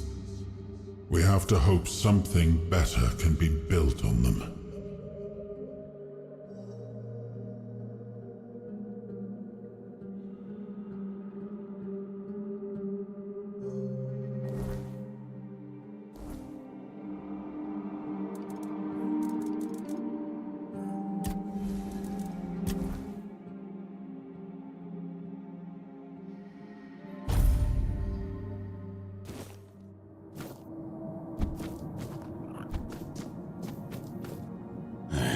Ready to get this up. You wouldn't believe.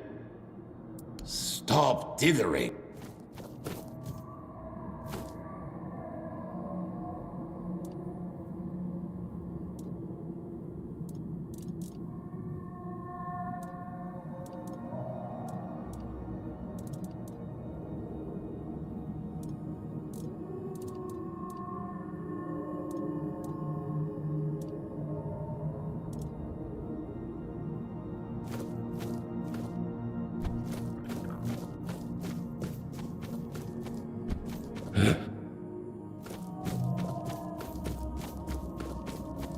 Child of the surface.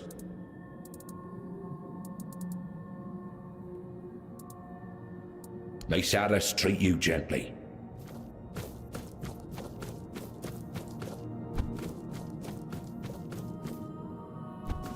Yeah?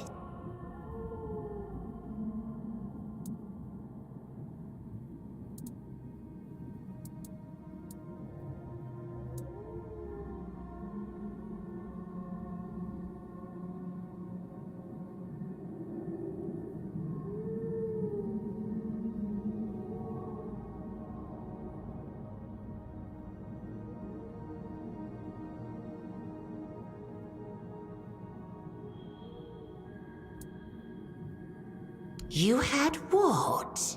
Oh, darling. Getting cozy with wretches like tide raids never ends well.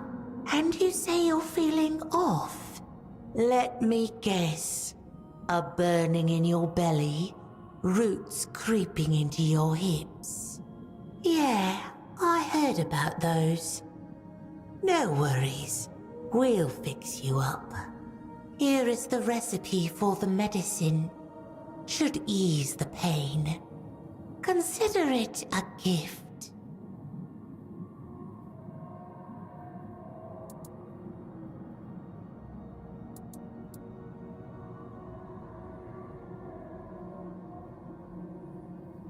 When you need to make a deal, you know where to find me.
Toplander, you've returned.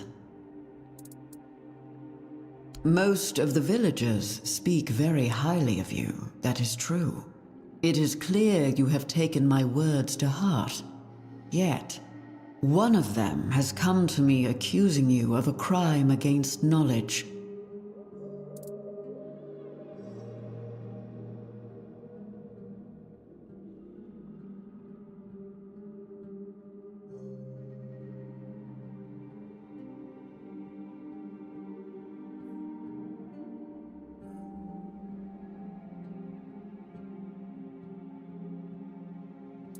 That I cannot tell you.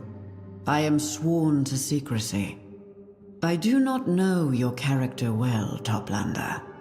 You might be prone to anger, thirsty for revenge. I would rather avoid senseless bloodshed.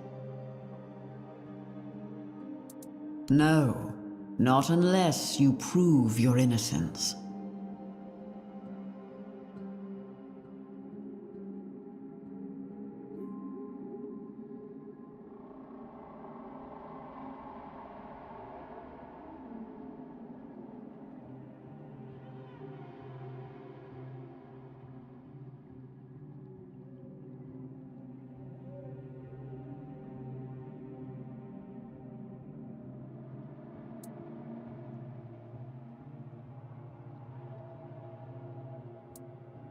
I am sorry, Toplander, but such is the law of this land.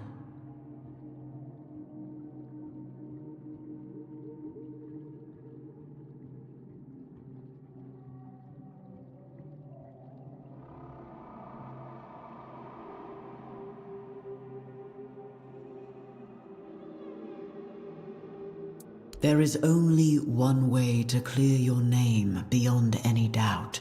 You need to stand before the barnacles speaking of lies. They will judge whether the accusation has merit, and their word cannot be contested. But beware, Toplander.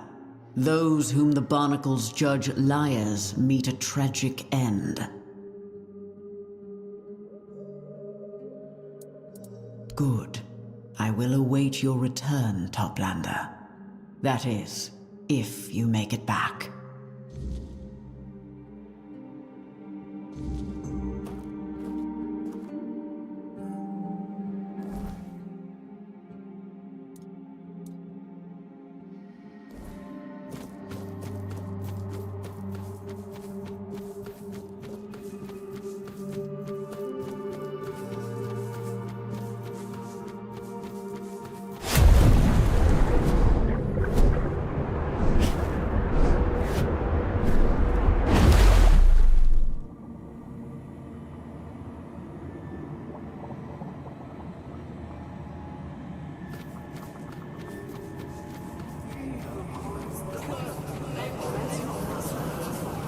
Toplander approaches.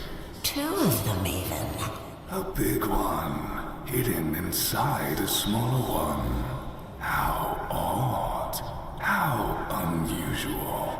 Have you come for judgment, Toplanders? Give us all your lies. And all your truths. We can tell which is which. Though you may not like what we say.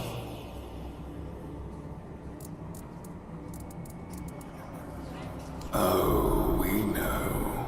We know. Brought by none other than the shell named Hiss. Ah, the shell named Envy. The shell named Greed. But an accusation is an accusation. And it must be considered. You told Hiss you were a traveler and an adventurer. Yet even he could tell that that is not all you are. So can we.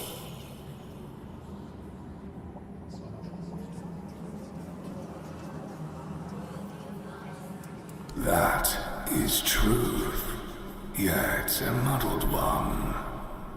Quietly rotting along the edges.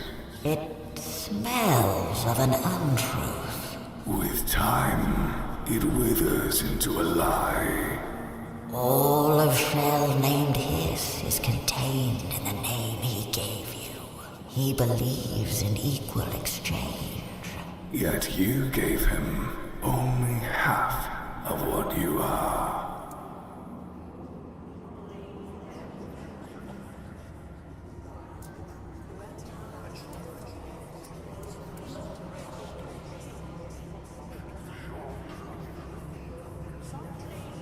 You are entangled, whether you like it or not. Where one ends, the other begins. You are his eyes, and he flows in your veins. There would be no you here without him. And there is no Arthur without you now. Accept it or not, this is the truth. But this conundrum is not for us to resolve. It is outside our jurisdiction. There will be no judgment from us, Toplanders. Go in peace. Or try to at least.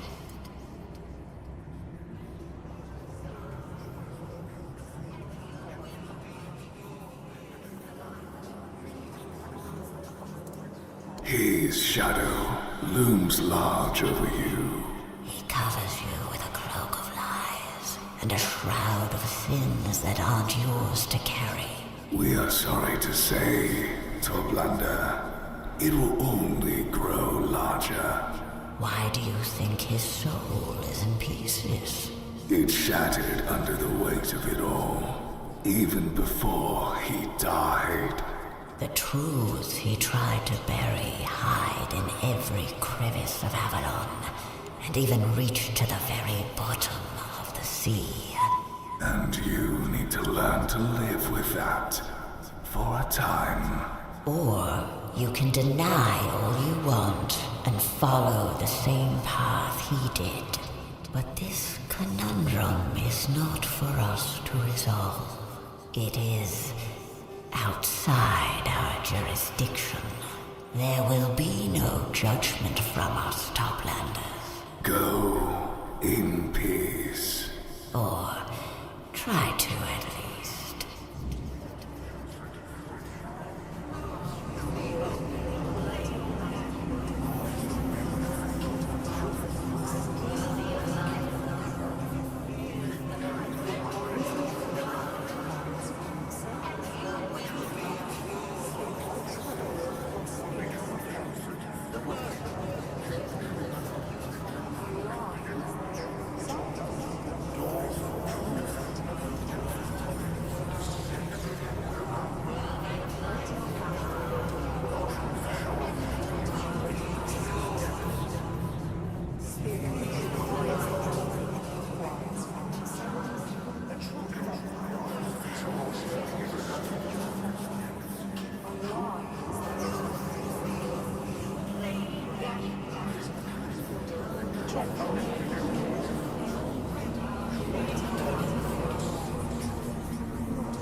You spoke to the barnacles and came back in one piece. That means you've proven your innocence beyond any doubt. I admit, I'm glad that's the case.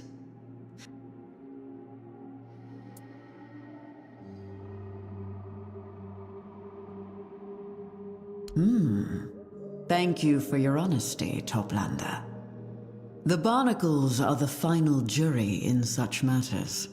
If they cannot pass judgment, your knowledge lies beyond even their understanding. If anything, that only strengthens my decision that you are worthy of entry. You may go in. The door will remain open to you, and only you. It is an honor I grant with a glad heart.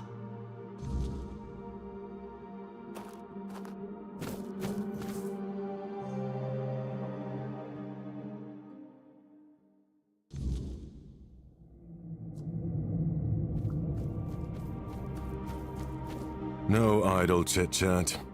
I know who you are, and I know what you wish me to do. But I cannot do it while the place I am bound to keep is sinking into chaos. All this is your doing, so let us skip the pleasantries. I have neither the time nor the wish for courtesy in these circumstances.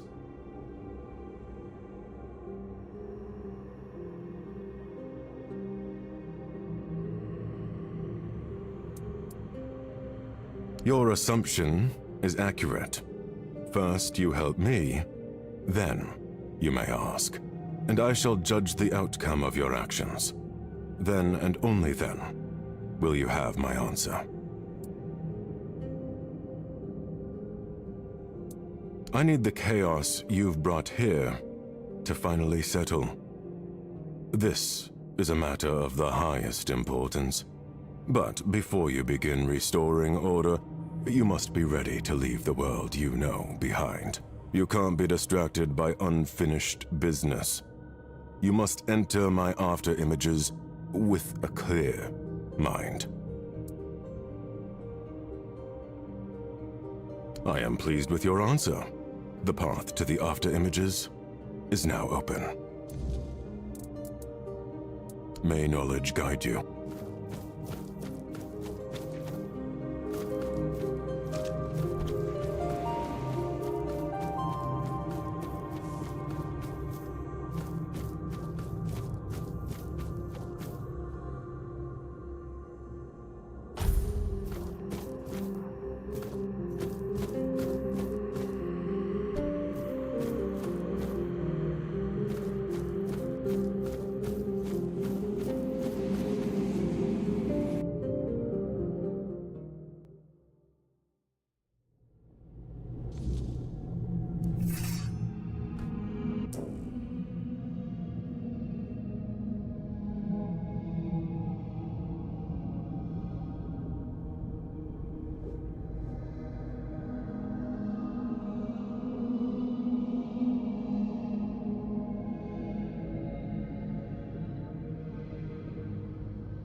Stand down, Captain.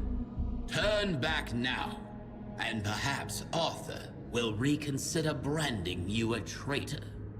I'm long past caring what he thinks. Besides, being called a traitor by our king almost feels like a badge of honor. Insolent knave! Do you truly think Nimue will save you? She only kept her neck because she's Merlin's precious pupil. You are nothing. Look, I've no quarrel with you, Sir Knight. I'd rather be far away from your lot. But alas, I need Nimue for that. So either get out of my way or say a prayer to the All-Mother.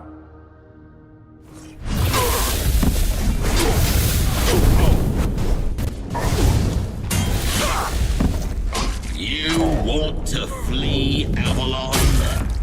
Cowards!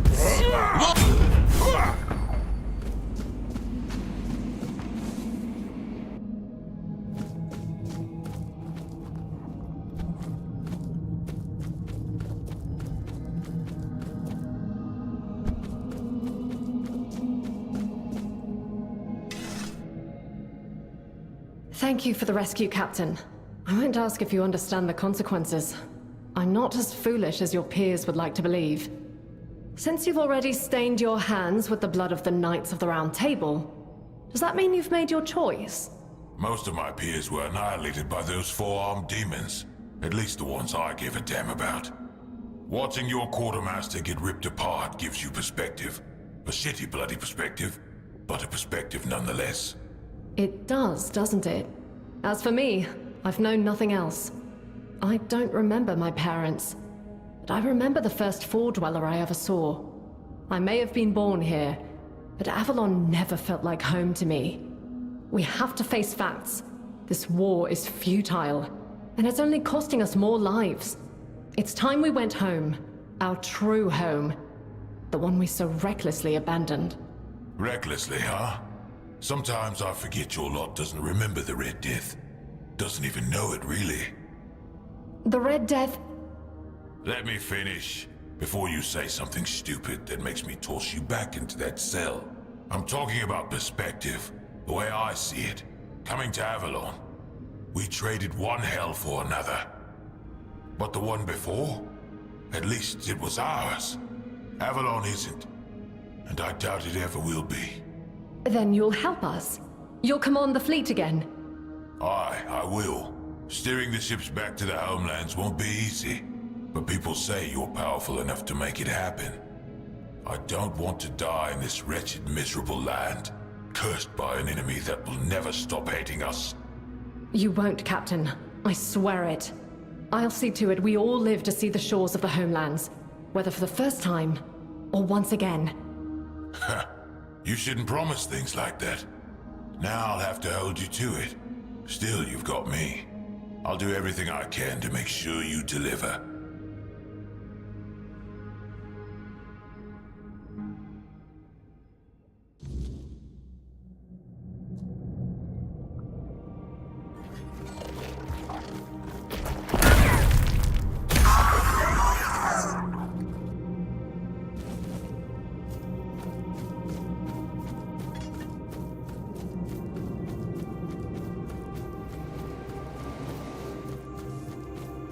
Here you are, Toplander. I'm listening. May your mind...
Merlin, where are you? Ugh, I swear if this is another one of your... Merlin, I don't have time for your games!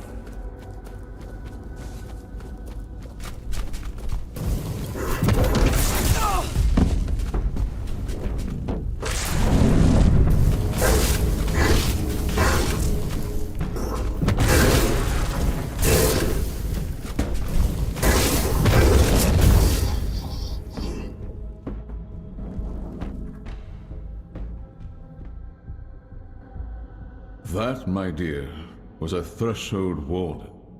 Not so easy to defeat, wouldn't you say? They're beings created to maintain order between worlds. Even King Arthur himself once struggled to win a duel against one. I wanted to show you what you might face if you continue with your plan to leave Avalon. There's no telling how many of them may be waiting on the shores of the homelands. And that foolish duel with an illusion was supposed to scare me. I've outgrown your games, Merlin. I'm no longer a little girl who needs to be tested with elaborate, impossible challenges. Even if creatures like the Threshold Wardens exist, I won't be facing them alone. I made up my mind. I'm sailing to the homelands. Nimue, child. You're making a mistake. Don't call me a child! I'm not making a mistake. I'm fixing yours. I know you thought you were doing the right thing by coming to this island, but the things you and Arthur do now are horrifying. You call it survival, but you're killing the very world you claim to save. You bend life and death to your will and call it wisdom. But all I see is madness, dressed as progress. Even if you somehow made Avalon habitable, you're building its foundations on piles of sacrificed bodies. And how exactly does that make us any different from the Four Dwellers? How could anyone live here, knowing what we know? I know this war has been long. I'm not proud of everything we've done, but it was necessary for all survival. Yes, blood was spilled, but the land will absorb it and will honor it by building something new. We're so close to victory. Arthur and I are working tirelessly on a solution that will give us an edge. You just need to trust us. Trust me. Oh, the solution, of course. Your vile, immoral experiments you wanted me to take part in. You know my answer, Master Merlin. For me, the cost outweighs the gain. So let me say it again. You can imprison me, you can try to persuade or intimidate me. I still won't help you. These things you have planned won't bring us victory. They'll only rewrite the future into something far worse than you can imagine. They break the cycle of nature itself, and that break will be paid for by generations not yet born. So yes, my only solution is to go back home. The homelands are not your home. For you, they're a fantasy so far removed from reality that you can't even comprehend it. Do you think people chose to leave everything they knew on a whim? The Red Death was killing us. We were drowning in blood, pus, and corpses. That's what you want to go back to. How is that any different from what's happening here? I've watched people die to this senseless war, to the weirdness, since the day I was born. And plagues come and go. It's been years. How do you even know the Red Death is still there? I see you won't listen to reason. I could say the same about you. Stay and rot on this island if that's what you wish, but I'm done. You and your precious Arthur can do whatever you please. I want no part in it anymore. We're going home, and you won't stop us. That's where you're wrong. Your rebellion ends here, Nimue. Perhaps sometime in a cell will cool your temper. What? No, you can't! I can, and I will. Trust me. This is for your own good.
His poor wife.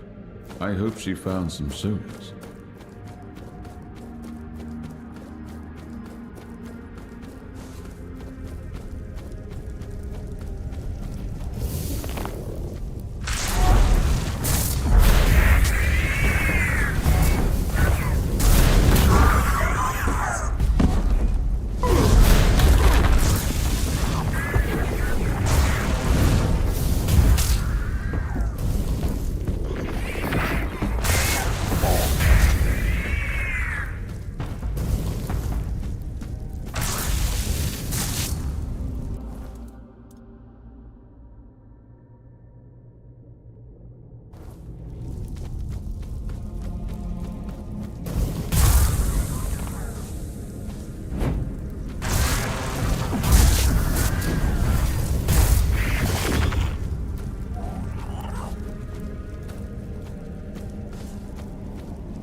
You would have died screaming if the Red Death had got you. This inn was merciful, believe me.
Merlin, my scouts reported back about Lear and Nimue's rebellion. They're trying to sabotage the iron shipments from the Forlorn Swords. They say their demand is that Saras and the other ships be allowed to sail away from Avalon. Are they out of their minds? How can they be so oblivious to the dangers we left in the homelands? I held children dying of the Red Death in my arms. I watched them go stiff and cold. And then I myself carried them to the pyres. The homelands are ruined, poisoned. A graveyard soaked in the blood of those we had to leave behind. And they want to go back and weaken our forces in the process. My king, I agree. This is suicide. The homeland's not a place to return to. They're a tomb. And yet, Nimue, Lear, and the other rebels refuse to see reason. On that we agree. I've had enough of ordering men to die. But if they choose to go, I'll let them. Let them choose their fate. Let them swim that sea for what it is. If they refuse to believe the danger, let them learn it on their own skin. I'm tired, Merlin. Tired of proving to everyone that we have no home to return to. Nimue is young, full of dangerous hope. She can be guided, tempered. They can all be kept here and given purpose. There must be another way. A better way than simply letting them die for daring to hold their own opinions in the middle of a war. Another way? How many more have we lost while we wait for another way? I know what drives them. I've also looked into faces hollowed by hunger, smoke, and fever. And I know what Nimue thinks of our efforts to keep Avalon safe for centuries to come. Yet if she can't see the reason behind all the sacrifices we made to make Avalon our home, if she cannot accept that war is never a clean affair, then perhaps it is best to let her die along with her idealistic views. If it costs me my peace, so be it. Give them Saras. Give them 2 more ships. Send them off. Let them find out for themselves. You would send them to die just to prove there's no way back to the homelands? No. I'd make an example of them. They cannot defy our decisions and fight us. The real enemy is in front of us, not among us. That said, I will not be the king who stole their last act of defiance. And if they die in the process, that's their choice. My king, let me speak with her one more time. Do as you wish. She's your responsibility. You know my mind. Give them ships. Burn the rest. I have a war to finish. When Nimue and Captain Lear set sail for the homelands with the rebels, Merlin did the only thing he could to save them. Through a powerful spell, he sealed the entire fleet. Drawing on Nimue's magical potential as its source of power, flashes of light tore through the storm as the ships vanished beneath the raging sea, swallowed by the depths before anyone could understand what had happened. To the world, it looked like mass murder, a cruel punishment for desertion, but in truth, Merlin had saved them, allowing Saras to become its own kingdom, far from the weirdness and the dangers of Avalon.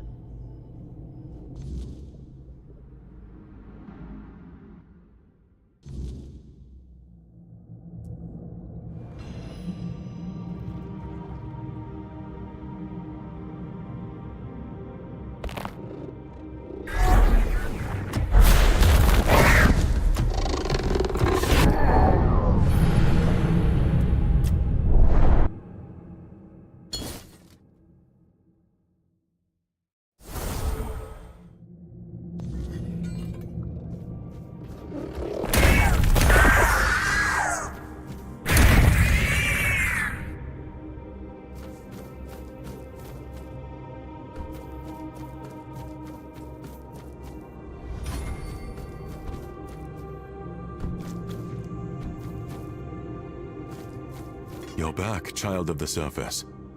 I sensed you restoring order to the after images. The calm I feel now tells me that all is correct. Everything is back where it belongs. Thank you for intervening.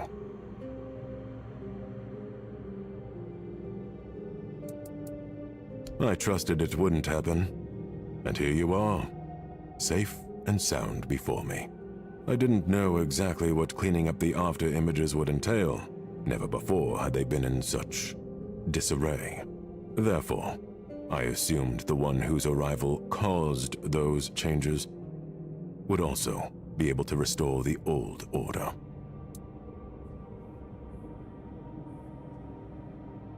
A war story, you say? Fascinating. I had no idea they would show themselves to you that way. I have no access to the contents of an after-image once it has changed, so I cannot say what you are shown. I can sense the after-images as if they were parts of my own body. I know where it hurts, but not why, and I cannot heal myself.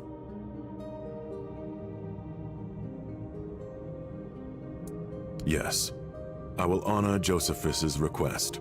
Now that the after-images are in order, I can leave my post. The melody of the organ will sound again, and Captain Lear will wake. I only hope you know what that entails.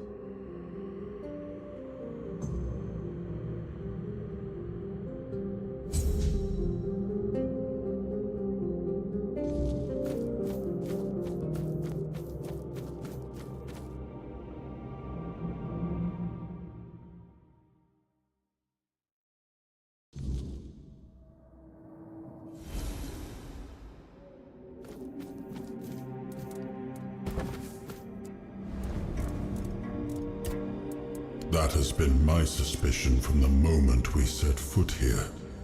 This place hums with magic, but it isn't the weirdness. I only needed proof.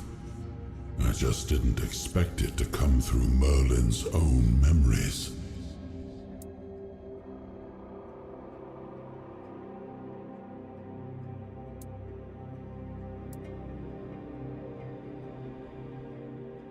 He did, just in his own way. He had a habit of doing that. I told him to sink the ships, and he did.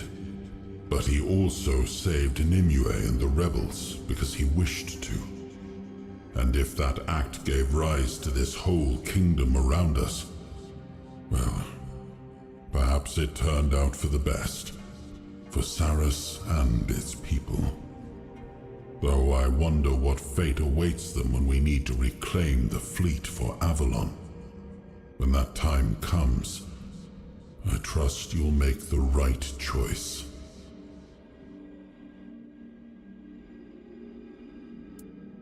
It seems I did, though I can't fully explain why. I'm still not entirely myself, but I can understand it. In wartime, showing mercy to deserters wasn't a luxury I could afford. The war was nearing its end, true, but we still couldn't risk losing a single sword. By letting some sail and sinking the rest, I prevented more from fleeing, and, in a way, proved that I respected my people's choices. No matter the cost.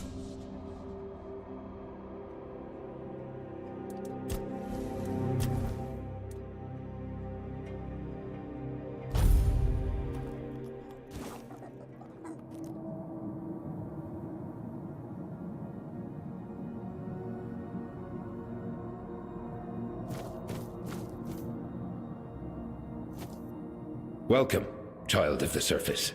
Everyone is ready to play. Thanks to you. But tell me, are you ready? From where you're headed, there is no return. You will go back to the surface. And we will face the consequences of what is decided in Lady Nimue's chamber. Excellent. Gather, my brothers. It is time to awaken our captain. This sound, Saras has not heard it since the day it was born. It will be glorious.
Traitor, it was your command that doomed us to this fate. You were supposed to let us go.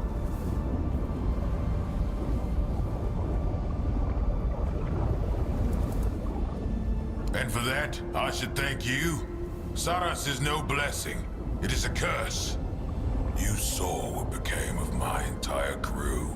Before we made Saras our home, we drowned it in blood. We fled one war, only to fight another. We helped conquer Avalon, only to be forced to fight again for our existence. That is not what we wanted when we left those shores.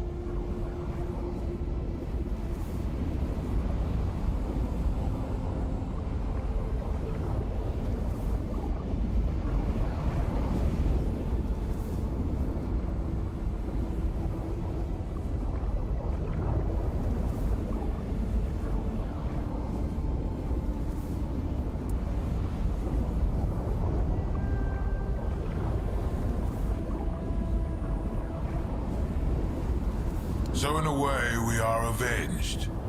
But do not think that such news will change my resolve. Saras is as the Lord of the Seas made it. Not Merlin, not Arthur. Glory to Lady Nimue and her endless wisdom for allowing me to fall into slumber. Were it not for her, I would have convinced the twins to release me to the surface centuries ago. And there I would have found you, Arthur, the traitor. I would have destroyed everything you left behind. I would have shattered every fragment of you and erased your presence from history, just as you erased us. Do not dare mock me, traitor. A homeland may be ruined, but at least it would still be a home. If we had to spill blood, better that it be the blood of red death husks than that of innocent, otherworldly, sentient beings. And if you don't understand that distinction, then your soul is lost, without a chance for redemption. Immortality is not life, mortal. The one you carry within you should know this well. His decision condemned us all, even if our doom was stretched across the endless span of time.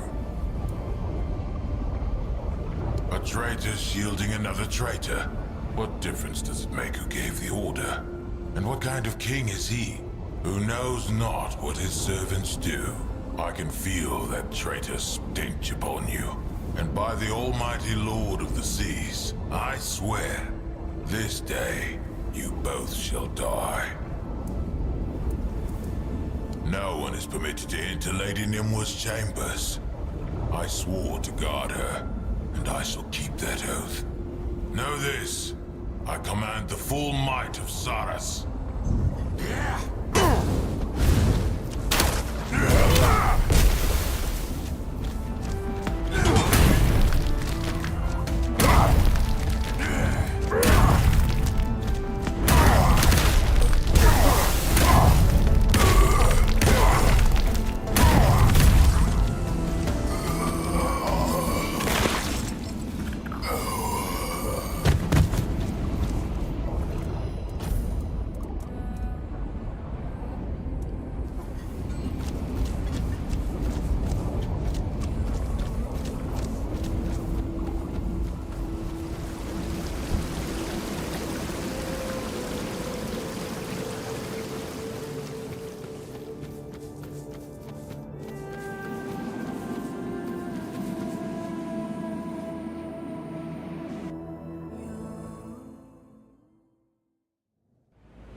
I've been wondering when you'd find your way here. Your presence has rippled through all of Saras. Wave after wave after wave. It reminds me of something. Someone. From a long time ago.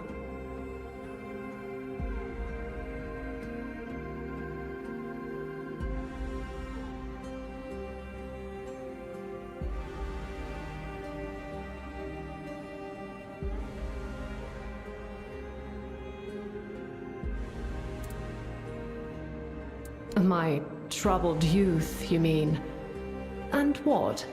Are you wondering if I regret it now? If I feel I'm paying for my stubbornness, my arrogance, getting drunk on my own power? I'm afraid the truth is less dramatic. I was tired. I'd lost hope.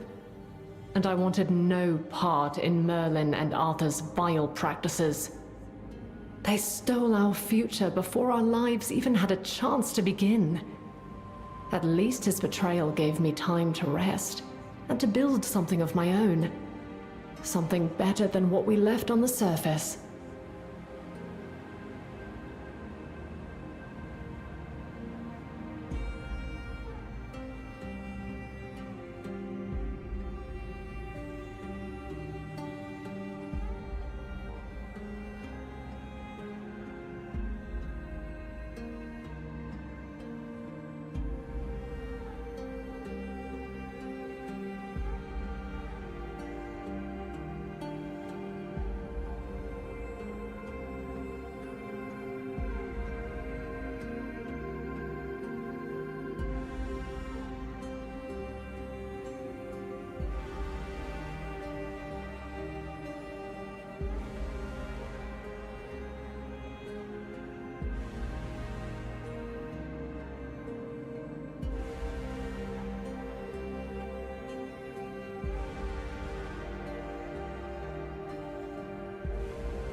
save me? What do you mean? And because of that, he... Am I supposed to be grateful? Thank the great Merlin, wherever he is, for bestowing this honor on us. What kind of logic drove him to that? Everyone died anyway. Just because they didn't rest in peace doesn't mean they're living. I don't understand. If he knew that would happen, why didn't he tell me?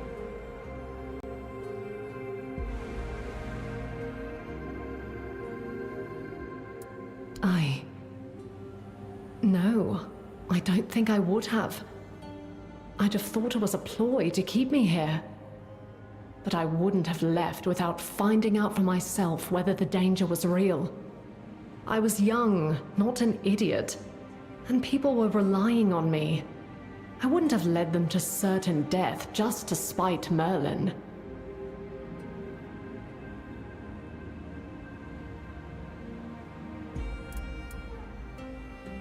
Gods, I'm tired of this argument, even after all these years.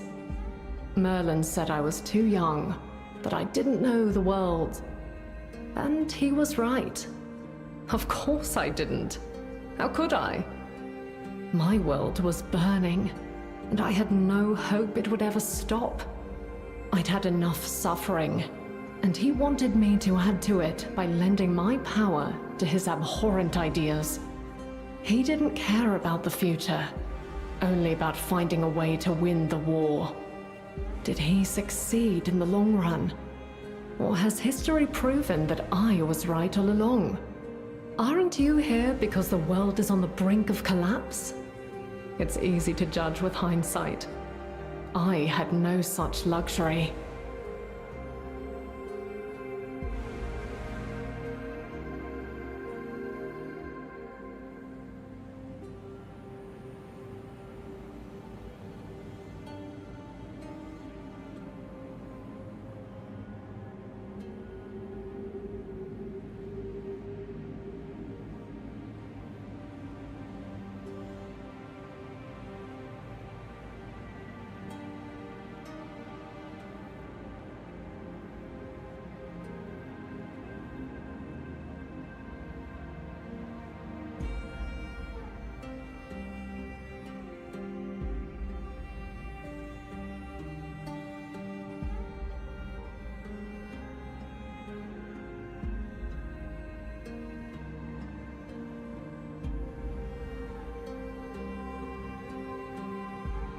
History does love its circles, I see. Far be it from me to begrudge anyone wanting to leave these miserable shores, but you do know the fleet is bound to me, don't you? You're asking for my life, and for Saras to fall. No, you don't. No one truly understands the consequences of their actions until they come back to haunt them. And they will, year after year. And I doubt you'll have hundreds of years to lay them to rest. You'll do what you want. I can't stop you. Perhaps your conscience will, if you have one.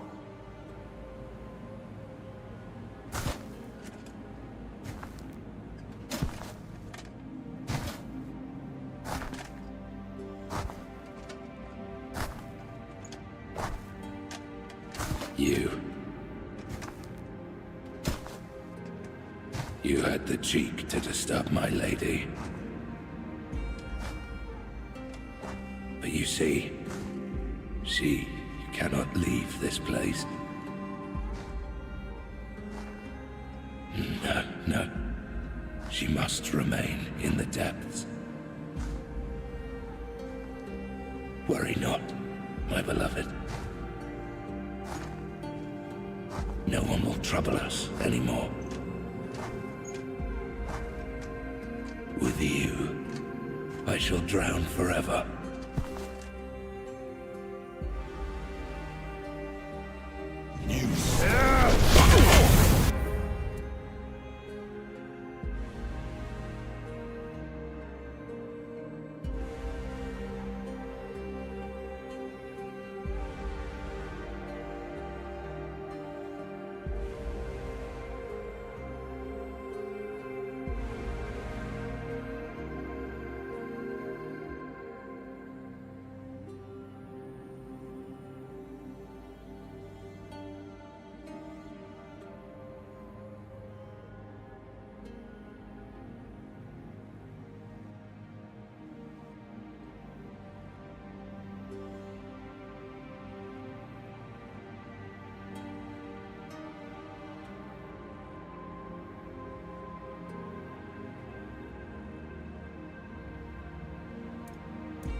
At first, not easy for the denizens of Saras. They struggled in a space that lacked the structure and order once kept by Nimue and the first crew. In time, however, they grew used to their newfound freedom and spread far and wide, slowly forgetting the place of their origin.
Yes, since she was a little girl.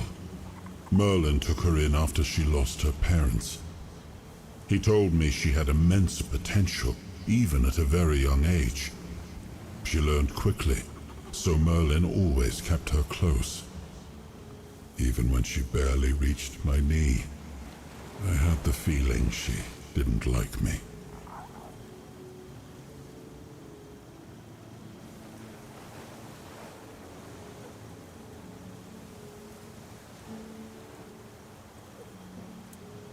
Do you seek absolution from me, or condemnation? I will give you neither, my friend. If Saras taught me one thing, it is that we cannot foresee the full consequences of our choices. When I told Merlin to sink the fleet, I never imagined an entire realm would rise from it. Now it is gone, and the fleet is free once more. But what happens after is out of your hands.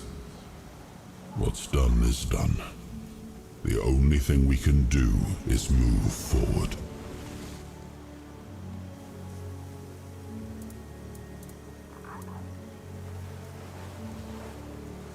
I think she blamed me for Merlin's descent into increasingly questionable methods.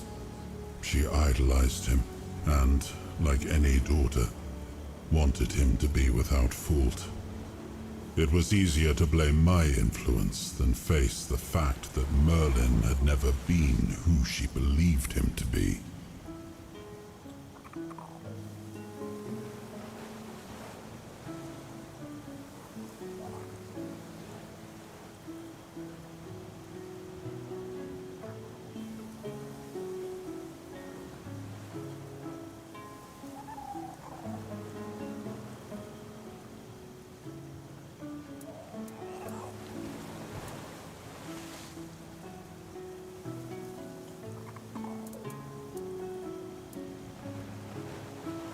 Yes, sailing for the homelands was madness.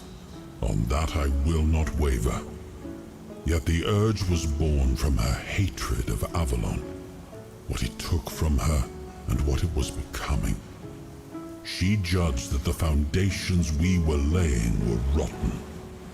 And after all I have seen, I must admit she may not have been entirely wrong.